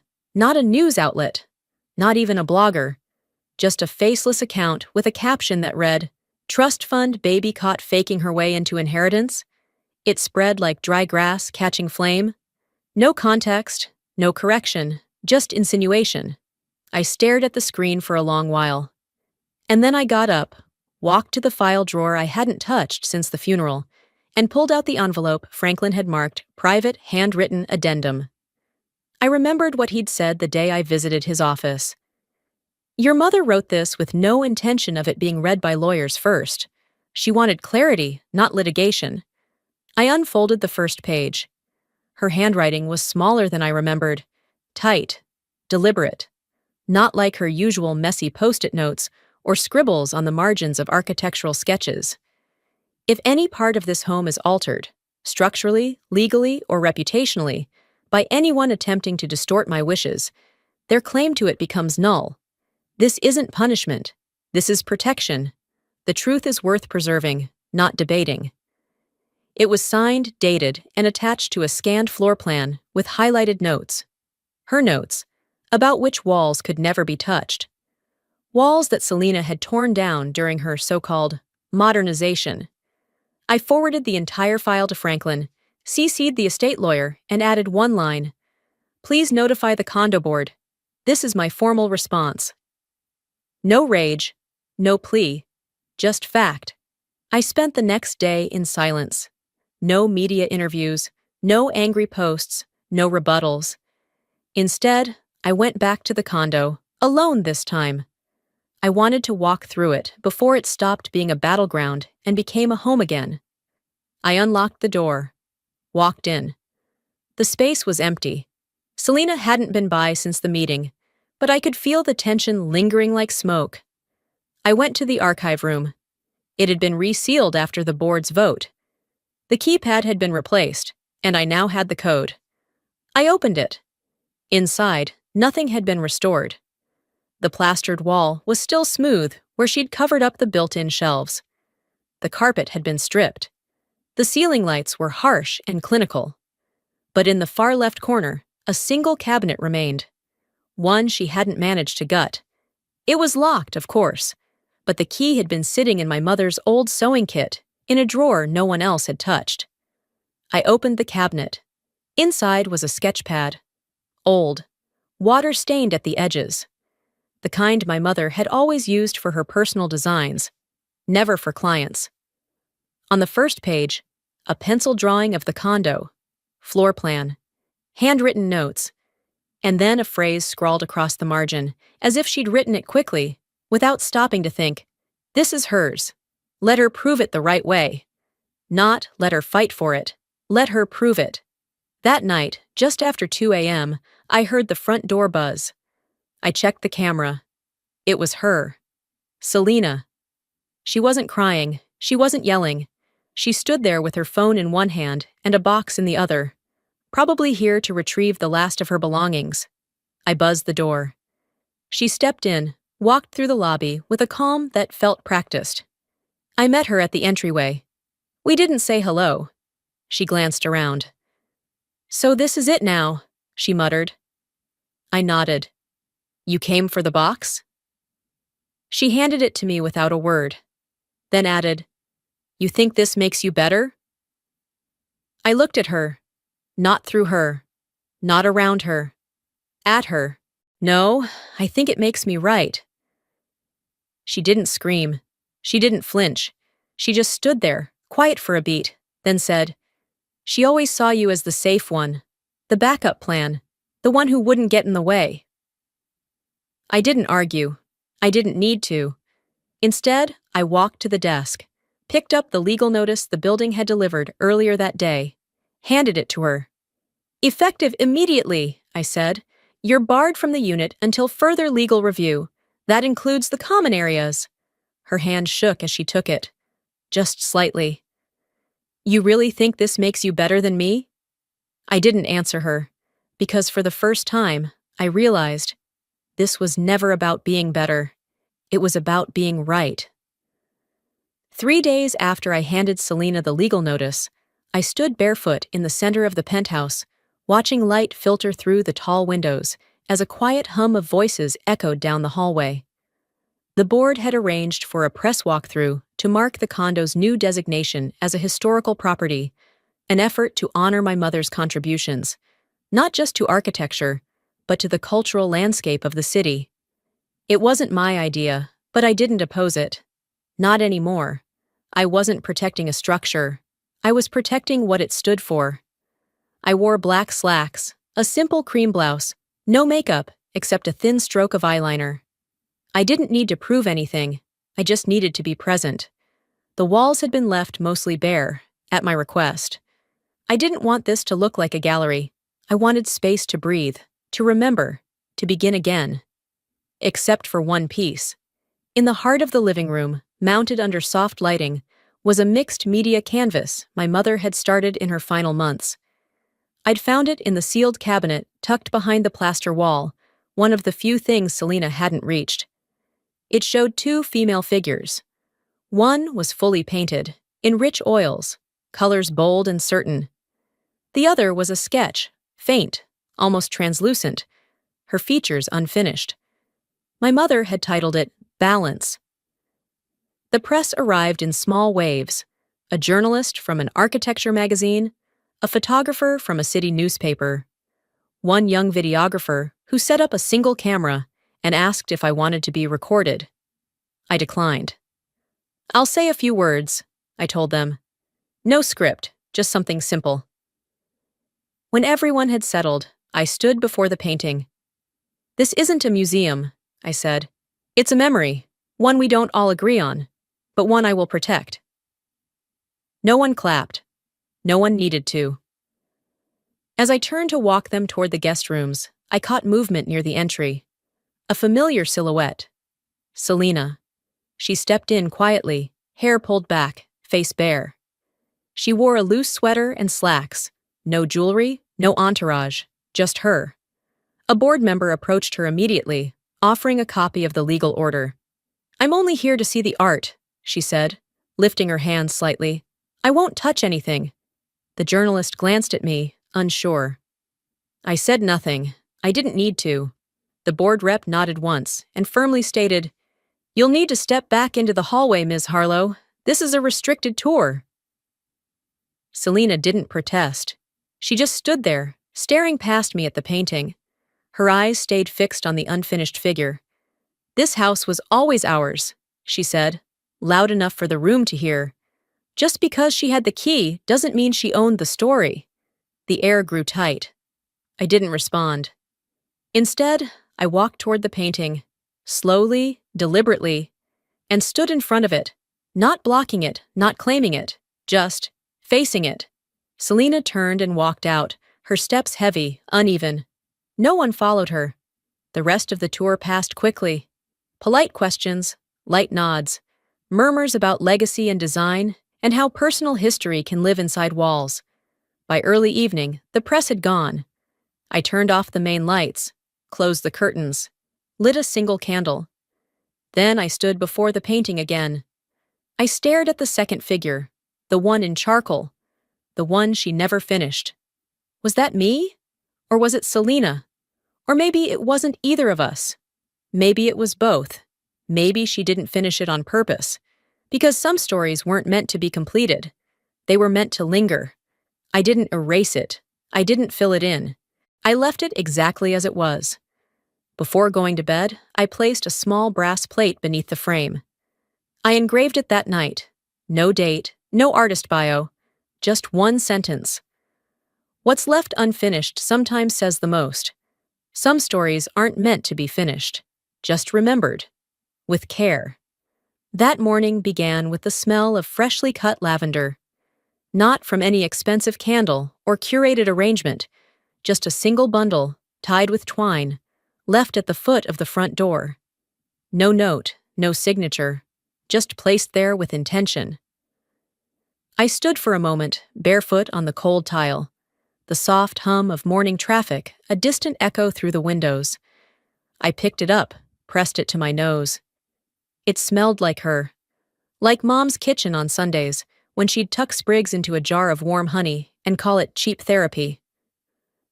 1 month had passed since the board vote. The penthouse had changed, not in structure, but in spirit. What was once sterile had been rehumanized, not through luxury, but by memory. I walked the halls slowly that morning, each step deliberate. There was no rush. Today wasn't about me. It wasn't about Selena either. It wasn't even about our mother. Today was for those who had never met her. We were hosting the first open morning of the Odessa Durant Reflection Room. Not a gallery, not a museum. A space for pause, for silence, for stories not yet told. The apartment had been gently rearranged into a series of quiet moments. In one corner, there was a sketch station with free paper, pencils, and a sign that simply read, "What do you wish your mother had told you?" Across from that, we'd set up a tea table, the same rickety one she used in her classroom when she volunteered at the Public Arts Center. Teresa Albano, our old housekeeper, had insisted we serve black tea in mismatched mugs.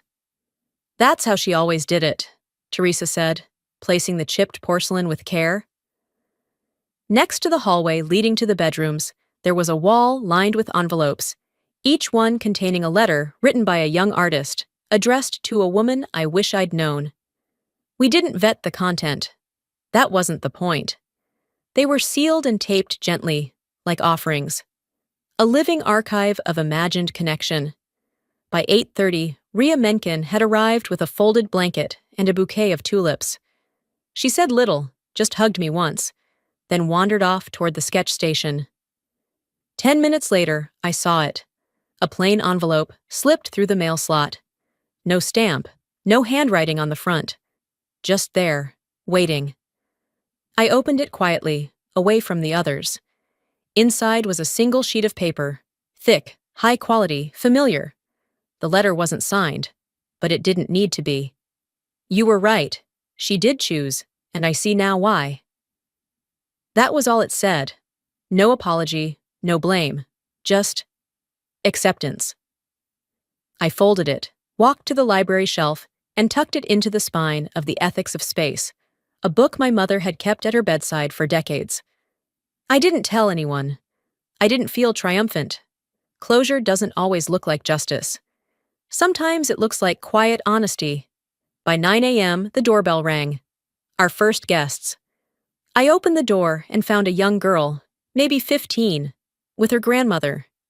The girl wore a faded backpack. Her hair was tied up with a pen stuck through the knot like a makeshift bun. I smiled. "Welcome," I said. The grandmother's voice was quiet. She wanted to see the room. Her mother. She was too tired to come. The girl added, "She never really had time for her art, so I figured I'd come for both of us." I stepped aside and motioned them in. "Then you already understand everything this place was built for." They walked slowly, the girl trailing her fingers along the wall as they passed. Outside, etched into the glass panel beside the entrance, was the only quote I had allowed on display. "Legacy is not what you keep, it's what you leave open." The morning continued gently. No press, no speeches, just people, some crying, some laughing, most just sitting quietly, watching, remembering, dreaming. I walked to the west window, the one Mom always claimed had the only decent light in this whole city. The chair she used to read in had been restored. The cushion was new, but the frame was the same. I sat. The painting still hung in the main room. Balance. Still unfinished. Still perfect. I heard the door open again, but didn't turn. If it was someone meant to be here, they'd find their way in. And if not, the door would stay open anyway. I never locked that door. I only made sure it opened for the right ones. "Hi, I'm Tamsin." And at my sister's wedding, I was served a moldy sandwich on purpose. But that wasn't the worst part. The worst part was how everyone kept eating like nothing happened. The worst part was knowing I helped plan a day I was never really invited to be part of. They used my ideas, erased my name, cut me from the photos, and then acted surprised when I stood up and walked away. But when I left that room, something else started to unravel. Why did it take one ruined plate to expose years of quiet betrayal? And what happens when the person they tried to erase finally becomes the story? The gravel beneath the rental car crunched like a warning. Santa Barbara's late summer sun painted the hills gold, but the air inside the car felt colder than it should. I turned off the ignition and sat for a moment, staring at the villa sprawled out ahead like a perfectly rehearsed performance. It was grand, curated, and sterile, in a way that didn't welcome warmth, much like the family waiting inside. I popped the trunk, pulled out my lone suitcase, and adjusted my blouse in the rearview mirror. A wrinkle ran across the collar, the only one I hadn't managed to iron out that morning. It figured. Everything else about me today felt slightly off, slightly behind. I hadn't seen Melis in 11 months and 13 days. Not that I was counting. The last time was Thanksgiving, when she accidentally forgot I was vegetarian and served turkey and everything. That day, I told myself to let it slide. Today, I promised myself to stay gracious. It was her wedding, after all. Maybe this time, things would feel more mutual. The front doors of the villa swung open before I knocked. My cousin Brent greeted me, thrusting a clipboard into my hands without eye contact. "You're early," Melis said to double-check the seating chart. Before I could respond, he disappeared inside. Curious, I glanced at the sheet. And there it was. Tamsin R. Tamsin.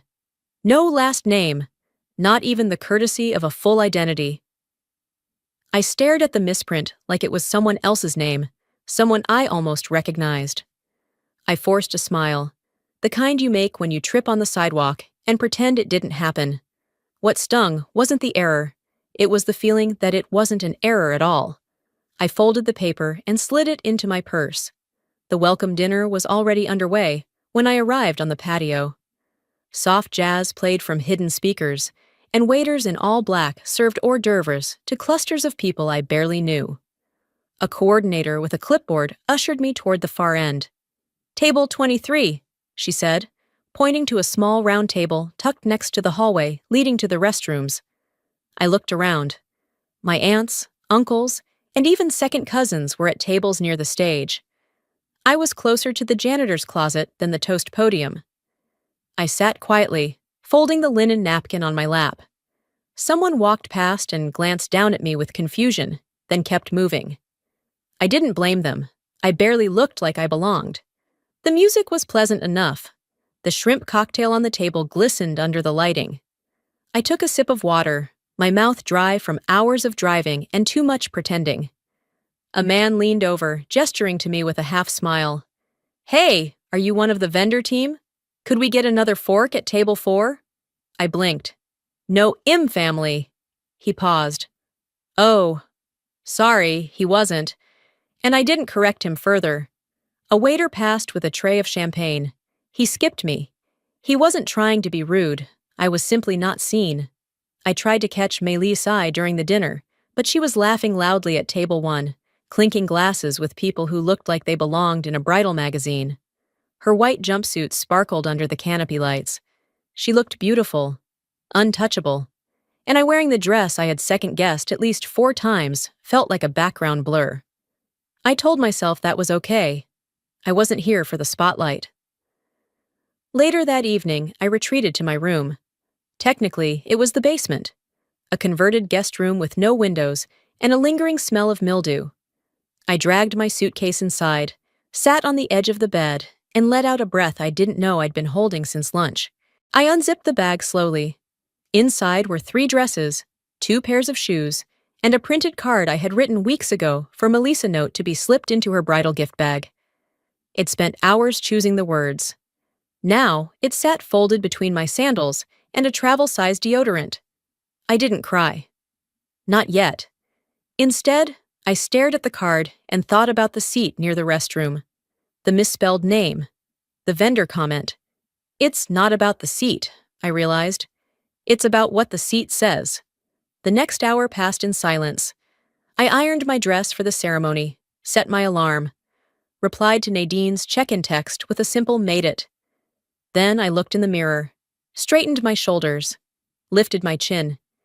If they wanted me invisible, they'd get polite invisibility. No more, no less.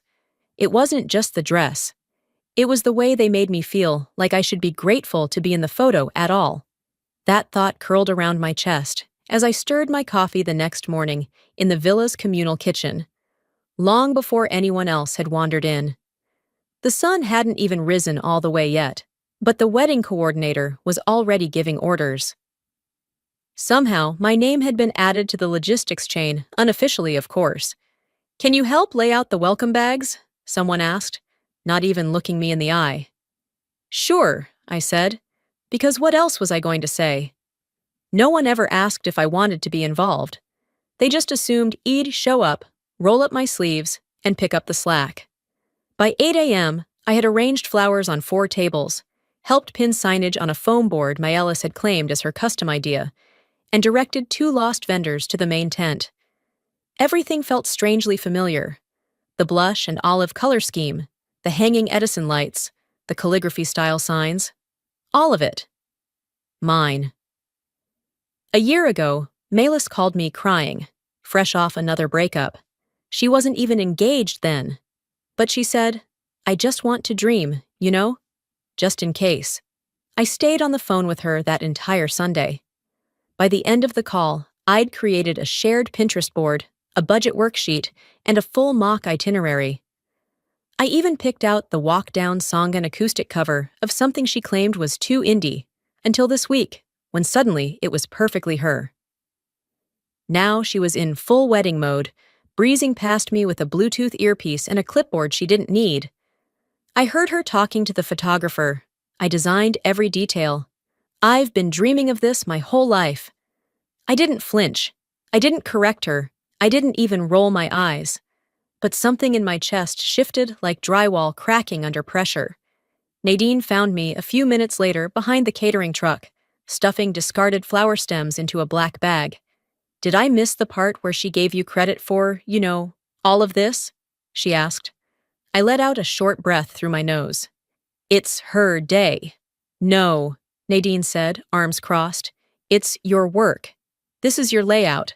I remember this exact setup in your sketchbook. I gave a small shrug. Apparently, I was just brainstorming, nothing official. Tam, she said, dropping her voice, you can't keep letting them write you out of your own chapters. I knew she was right, but the habit of silence is hard to break when it's been your language for years. At brunch, the MC raised his mimosa and called Malus the mastermind behind this entire production. A ripple of applause followed. My aunt leaned over to say, "She really outdid herself." I smiled. Not because I agreed, but because I was too tired to frown.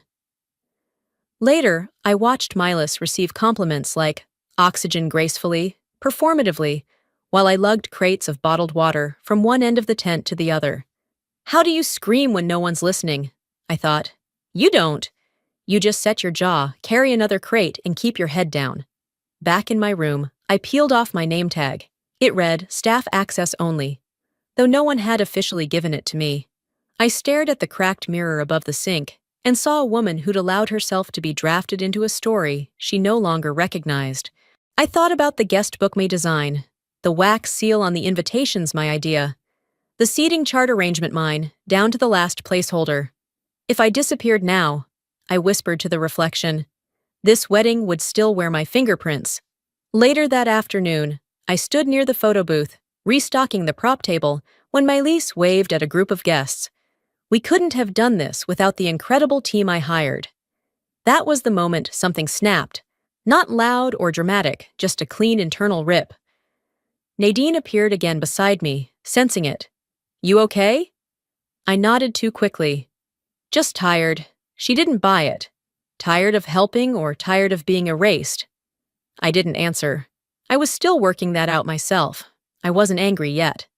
I was just tired of folding my worth into corners they'd never look at. It wasn't just the heirloom. It was the way they looked at me, like I had no right to want something passed down. That thought clung to me like humidity as I zipped open the garment bag hanging at the end of my bed. My fingers paused at the plastic seam. Something felt off. Inside, instead of the custom jade green dress I had carefully selected and shipped ahead 2 weeks ago, there was a pale beige cocktail dress. The fabric looked like hotel drapery, lifeless, shapeless. 2 sizes too big. A small tag clung to the neckline. Approved Vera. I stared at it, waiting for the punchline. Nothing came. Just silence and the dull hum of air conditioning. I found my mother in the upstairs foyer, arranging candles with a woman from the venue team. Mom, I said, holding the hanger like it had personally insulted me. Where's the dress I sent? She didn't even glance at the bag. That one didn't work with the rest of the palette. We had to switch it. We? It's Maëlys' wedding, honey. There's a look. The aesthetic matters. I waited for a second, hoping she'd backtrack, soften it, say something remotely maternal. Instead, she added, You'll look fine. Just press it. I wanted to ask her who else had been consulted, who decided that my personal style was a problem. But I didn't. I turned and walked back down the hall, her voice echoing after me. Just don't make this about you. The dress hung on me like a borrowed coat. In the mirror, I looked faded like a placeholder rather than a participant, a blur at the edge of someone else's celebration. I remembered a conversation with Maëlys from 2 years ago, when we were both still pretending to be sisters instead of occasional acquaintances. She had said, It's not about how you feel. It's about how you look next to me. It had sounded like a joke back then. Now it felt like the mission statement of the entire weekend. The pre-dinner photos began as golden light spread across the lawn. I kept to the edge of the group, not speaking unless spoken to. I thought I could just disappear into the folds of the wrong dress, and no one would notice. That illusion shattered when my mother, during the family welcome toast, pulled out a velvet box. Maëlys, she said, her voice a practiced blend of pride and softness, your grandmother always said this belonged with the woman who best carried her grace. She opened the box to reveal a gold pendant. I recognized it instantly. The one from our grandmother, the one Dad kept in his desk after her funeral. He used to say, "This goes to both of you. You'll know when the time's right." Apparently, the time had come. For one of us. Milas beamed and clasped it to her chest like she'd won something earned. A few guests clapped. I couldn't move. Vera leaned in near me, whispering without looking. "She needs it more. You wouldn't wear it anyway." My throat tightened, but I smiled. Of course I did. Because I'd learned early that showing emotion in our family was like bleeding in a pool. You'd only attract more bites. I found a quiet corner of the garden after dinner, just beyond the hedge where no one was likely to stumble upon me. The sky was slipping from gold to navy. I stood there in the beige dress, my arms crossed, watching as Malis posed with the pendant in front of sparklers and flower arches. She looked radiant. She always did. Someone laughed behind her. Another guest asked where she got her necklace. She said, "It's been in the family for generations. No mention of me." No need, apparently.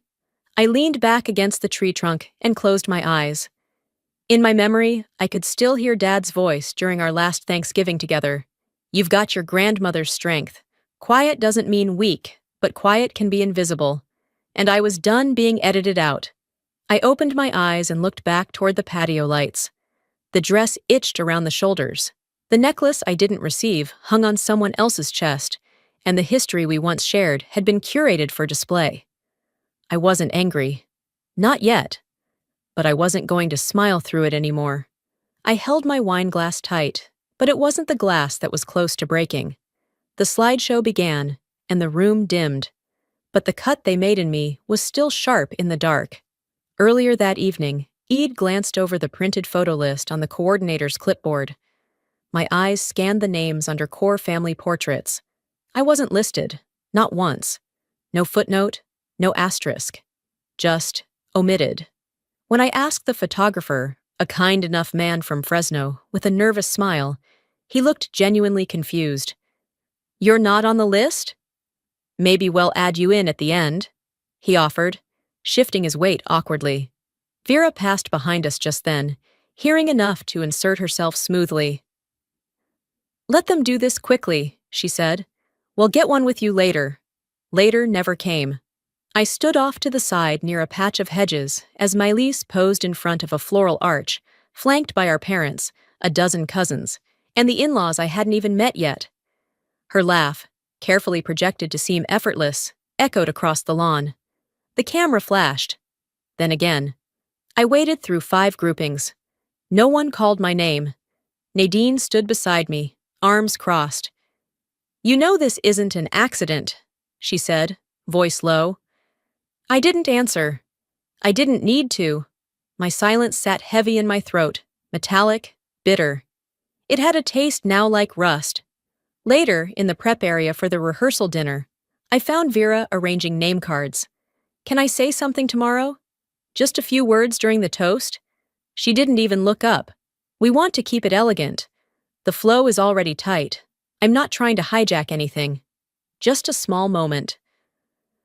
She finally met my eyes, the corners of her mouth tight.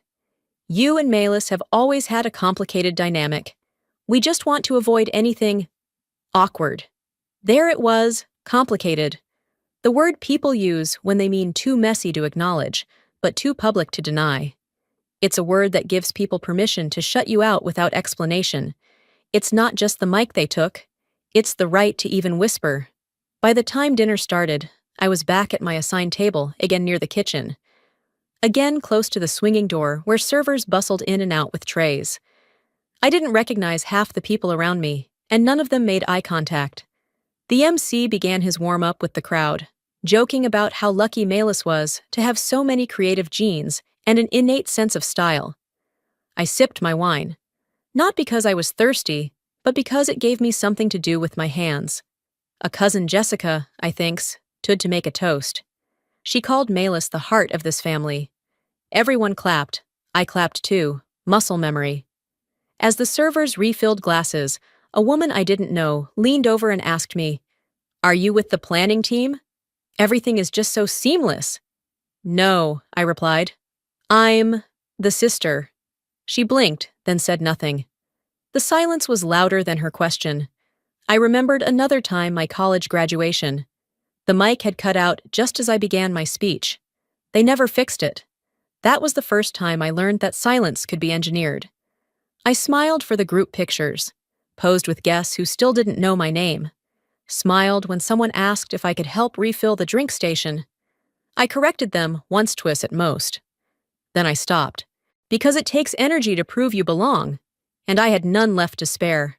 As I stood in line at the dessert table, Nadine came up behind me, her voice gentle but steady. "They don't get to erase you if you don't vanish yourself." I didn't reply. I just nodded. But something inside me was beginning to shift, not loud, not even visible, but firm. Like a door I hadn't touched in years was unlocking by itself. I raised my glass, but not for the toast. It was the only thing I had left to lift. The lights dimmed for the slideshow. I already knew my face wouldn't be there. The guests clustered in small groups around the large screen set up in the courtyard. A few had already pulled out their phones, ready to record the moment for Instagram stories. Milas stood near the front, glass in hand, eyes shining. I stayed toward the back, not out of shyness, but because I had learned exactly where they expected me to be. Soft music began to play, and a slideshow of childhood photos filled the screen. There was Malis, dressed as a fairy princess. Then Malis at soccer practice, Malis with our parents at Yosemite, Malis on her college move-in day. It went on like that for nearly 5 minutes. Not one image of me. Not even the group photos I remembered being in. One frame flickered too quickly to process, but I recognized the background. I'd been standing next to her in that shot once. Even pixels have learned how to forget me. The final slide faded into black, and polite applause followed. Malis dabbed the corner of her eye like it was all too beautiful to bear. I looked around. Not a single head turned my way. I made my way toward the back, searching the crowd, then stepped away from the patio lights and into the side garden. The moment my heels hit the grass, I spotted Nadine pacing near a row of rosemary bushes, phone clutched in her hand. She looked furious. "I couldn't find you inside," I said, relieved just to see someone who hadn't forgotten I existed. She turned. "They never assigned me a seat. What?" I RSVP'd twice. Malis even texted back a thumbs up months ago. But when I asked the coordinator, she said I wasn't on the list. No seat, no meal, nothing. I swallowed hard. That's not a mistake. "No," Nadine said flatly. "It's not. It's a message." I sat down on a stone bench, the weight of the night finally hitting. "You think they did it just to keep you away from me?" She didn't answer immediately. Instead, she opened her phone and started scrolling. "Look at this." She held it out. It was a screenshot of the wedding website's back-end editor. One tab labeled Bridal Party. Another, VIP Guests. In the cached version she'd saved months ago, my name was there. Listed plainly, Maid of Honor Tamsin Rowe. "That's not live anymore," she said. I checked again today. "Your name was scrubbed." "Completely." I didn't even know I'd been listed. "I thought I was being left out quietly," I murmured. Turns out, it was designed. We sat there a few more minutes in silence, the muffled sound of the DJ warming up drifting through the hedges. Then I said, without looking at her, "I sent in a video for the slideshow. A short one. Nothing dramatic. Just a memory." She turned. "It wasn't there." I know. I hadn't meant to ask about it, but it burned too much not to say anything. When it checked with the AV guy, he just said, "Sorry, only approved files made it through." "Approved by who?" I asked him. He didn't answer. Now, with Nadine beside me, and the digital proof glowing on her phone, I felt something crack, not a sob, not a breakdown, just clarity. I'd spent years choosing silence, thinking it was maturity. Nadine stood and brushed dirt off her dress. "You don't owe them grace when they've built an entire event on erasing you." I looked up. Silence is noble until it becomes permission. Exactly. I didn't storm back into the party. I didn't shout or throw wine or flip a table. But I didn't smile either. Not when I walked past Malis and she gave me a knowing glance. Not when Vera complimented my professional attitude, and certainly not when the MC asked me to help collect used glasses since you're floating around. I simply walked past all of them, not with rage, with decision.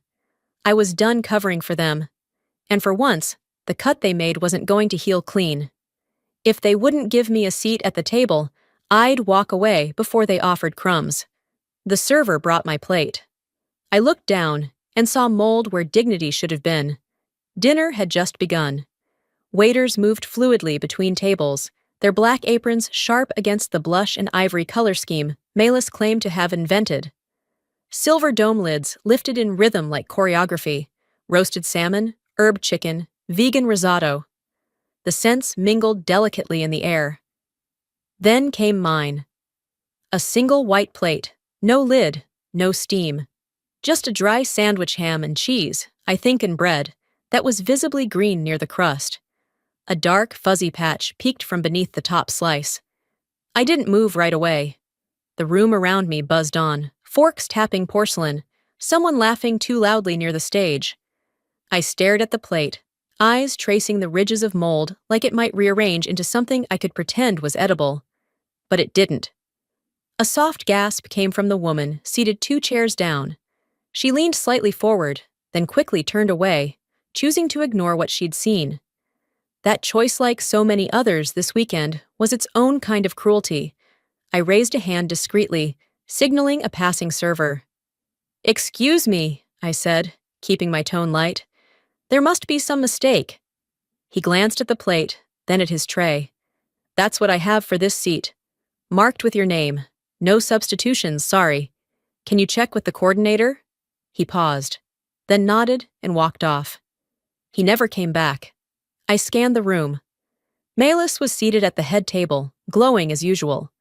Vera, just 2 seats over, made eye contact with him brief, sharpened then looked away. She knew, she saw, and she decided it wasn't her problem. I didn't push the plate away. I didn't touch it either. I let it sit there, in front of me, like a quiet declaration. This wasn't a mistake. It was a message. A final one. The conversations resumed. Laughter swelled again as glasses clinked. Someone from across the table smiled politely and whispered, "You're handling this with so much grace." I managed a nod. Grace. The word people love to use when they expect you to keep swallowing pain without gagging on it. My appetite dissolved. Still, I remained seated, hands folded in my lap. Calm, present, watching the performance unfold.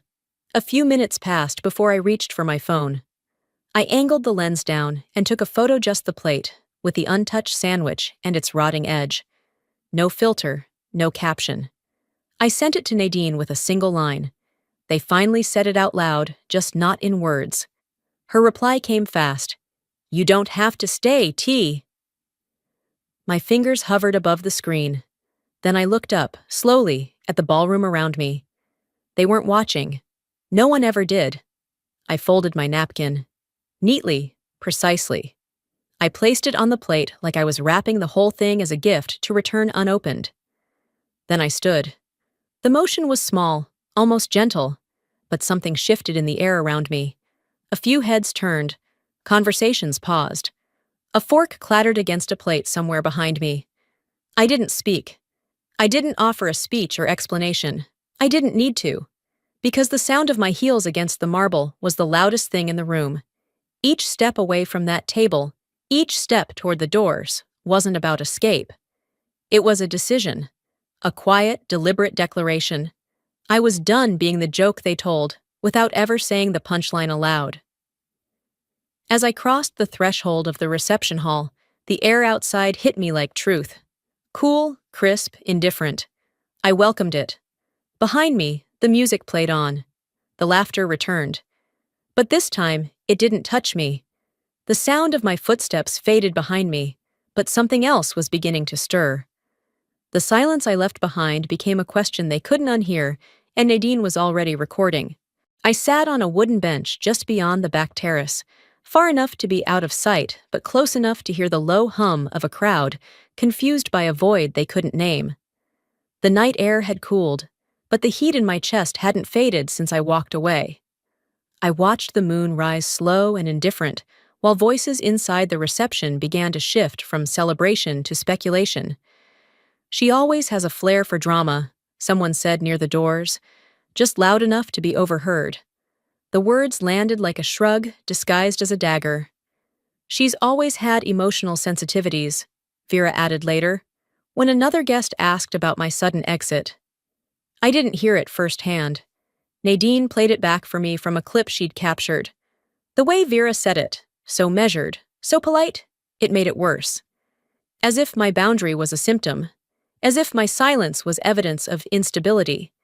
They didn't see me walk out. They saw an excuse to protect their version. Inside, Nadine kept filming.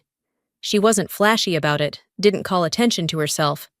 Just held her phone low and steady as she narrated. This was her seat. That was her plate. That's mold. This is not okay. She posted it with the caption, "When Grace gets molded over." By the time she joined me on the bench, her phone was vibrating with alerts. "It's spreading," she said, showing me the notifications. "People are sharing it already." "Sharing what?" I asked. "The truth." A few moments later, another video started circulating, this one from a family friend who had noticed my plate earlier. She had filmed the untouched sandwich, then quietly approached a server.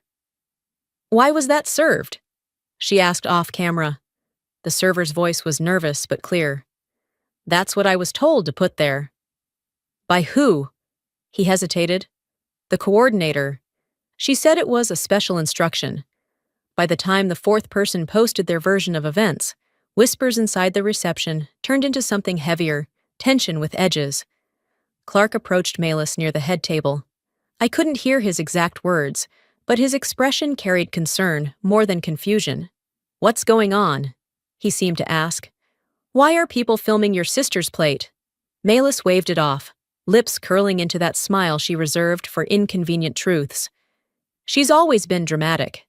This isn't about her." But it was no longer about me. Not really. One by one, heads turned toward their screens instead of the stage. Conversations quieted. People weren't just watching the wedding anymore. They were watching the story unravel from every corner of the room. They weren't reading a script anymore.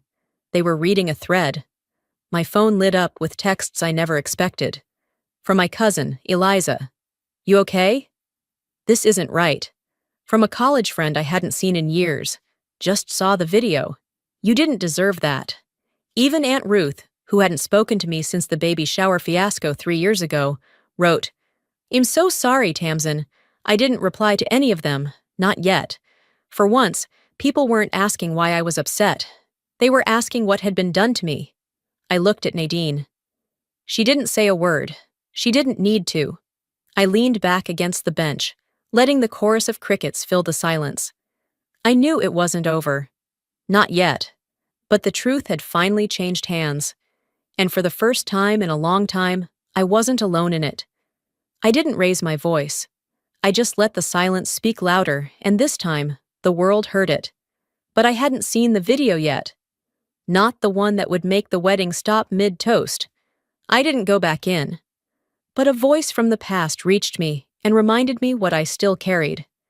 Nadine and I had drifted to the bench near the fountain, a quiet corner far enough from the reception hall to breathe.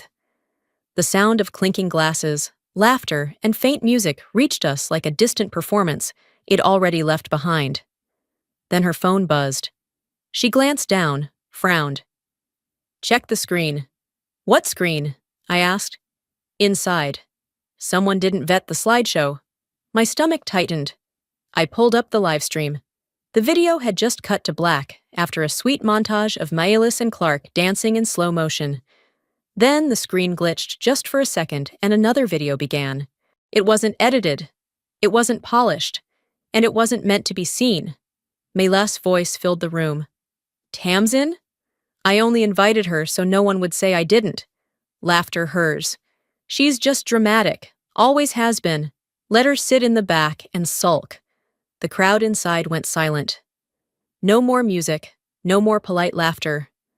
A fork clattered against a plate. I couldn't see the faces in the room, But Nadine's camera caught enough eyes widening, people whispering, Clark frozen in place, shoulders stiff. I said nothing. I didn't have to. Clark turned to Malis slowly. Did you say those things? She hesitated. It was just venting. Everyone vents. You recorded yourself venting? It wasn't for anyone else. Someone must have played in front of 150 people. He interrupted, eyes narrowing. On our wedding day. And that was it. The unraveling began. Guests who'd been smiling minutes ago now checked their phones. Screens lit up across the hall as people replayed the clip. I saw the ripple of it from afar, heads turning, hands covering mouths, some rising from their seats. One older woman near the front stood and quietly exited. A younger cousin shook her head. This explains the plate. This explains everything. I stayed where I was, beside the fountain.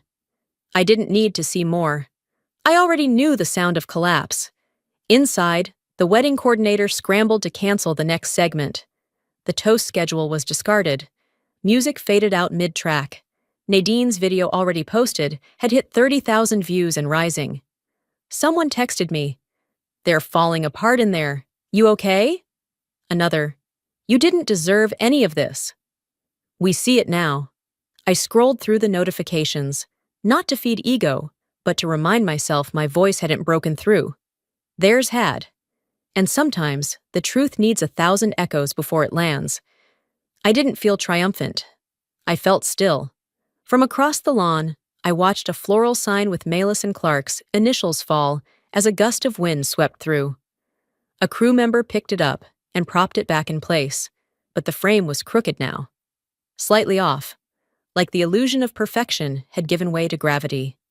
By morning, one of the event sponsors pulled their logo from the venue. The makeup artist posted on her stories, "I regret working this event.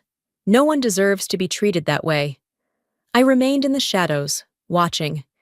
And in that quiet, I heard my own voice, not out loud, but steady inside. I never wanted revenge. I just wanted to stop being rewritten. They still had the music, the lights, the flowers. But without the lie, the wedding had no script left. The morning after, the villa was still. Not silent in a suffocating way, just absent of all the noise that had once filled it. No clinking silverware, no half-hearted laughter, no footsteps pacing the hallways looking for someone to blame or dismiss. Just the soft rustle of birds outside, weaving between olive branches, and the occasional groan of the wooden floor beneath my feet as I moved one last time through rooms I'd never been truly welcomed in. I zipped my suitcase slowly, not because I had much left to pack, but because my mind was still unpacking everything that had happened. Every insult, every silence that screamed, every smile that didn't quite reach the eyes. On the hallway table near the door, there was a name card-folded and waiting. I hesitated before picking it up, as if touching it might open up another wound. But I flipped it open anyway.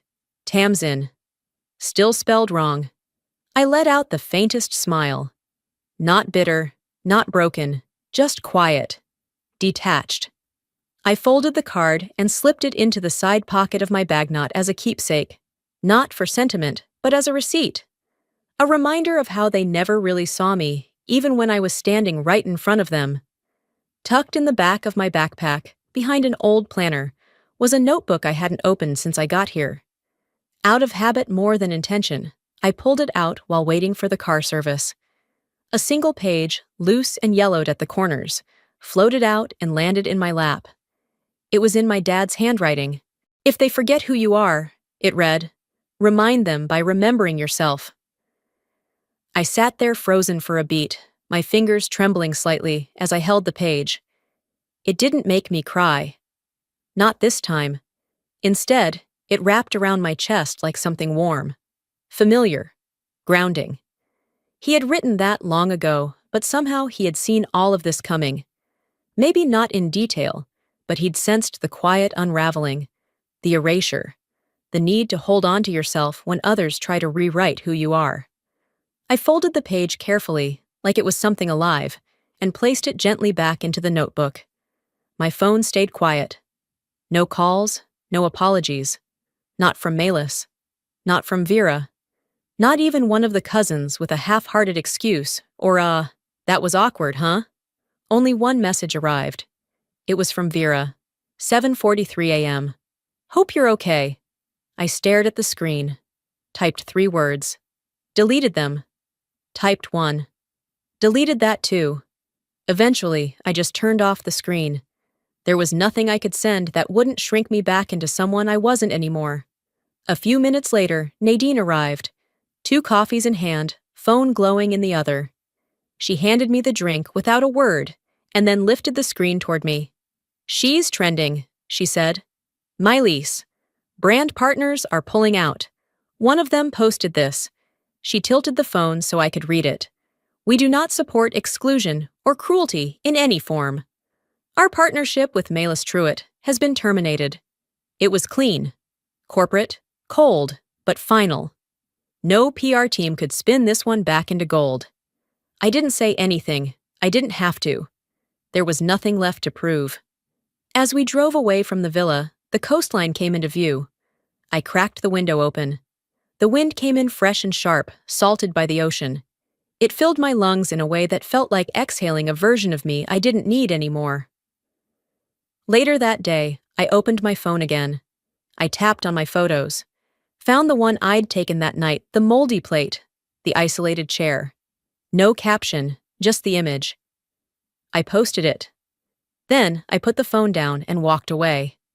An hour later, I picked it back up. Thousands of comments had poured in. This happened to me too. I walked away from my family's dinner, never looked back. Thank you. I needed to see this today. I read each one slowly, like little hands reaching out across time zones and family wounds. I didn't respond to all of them. I didn't have to. Their stories were enough.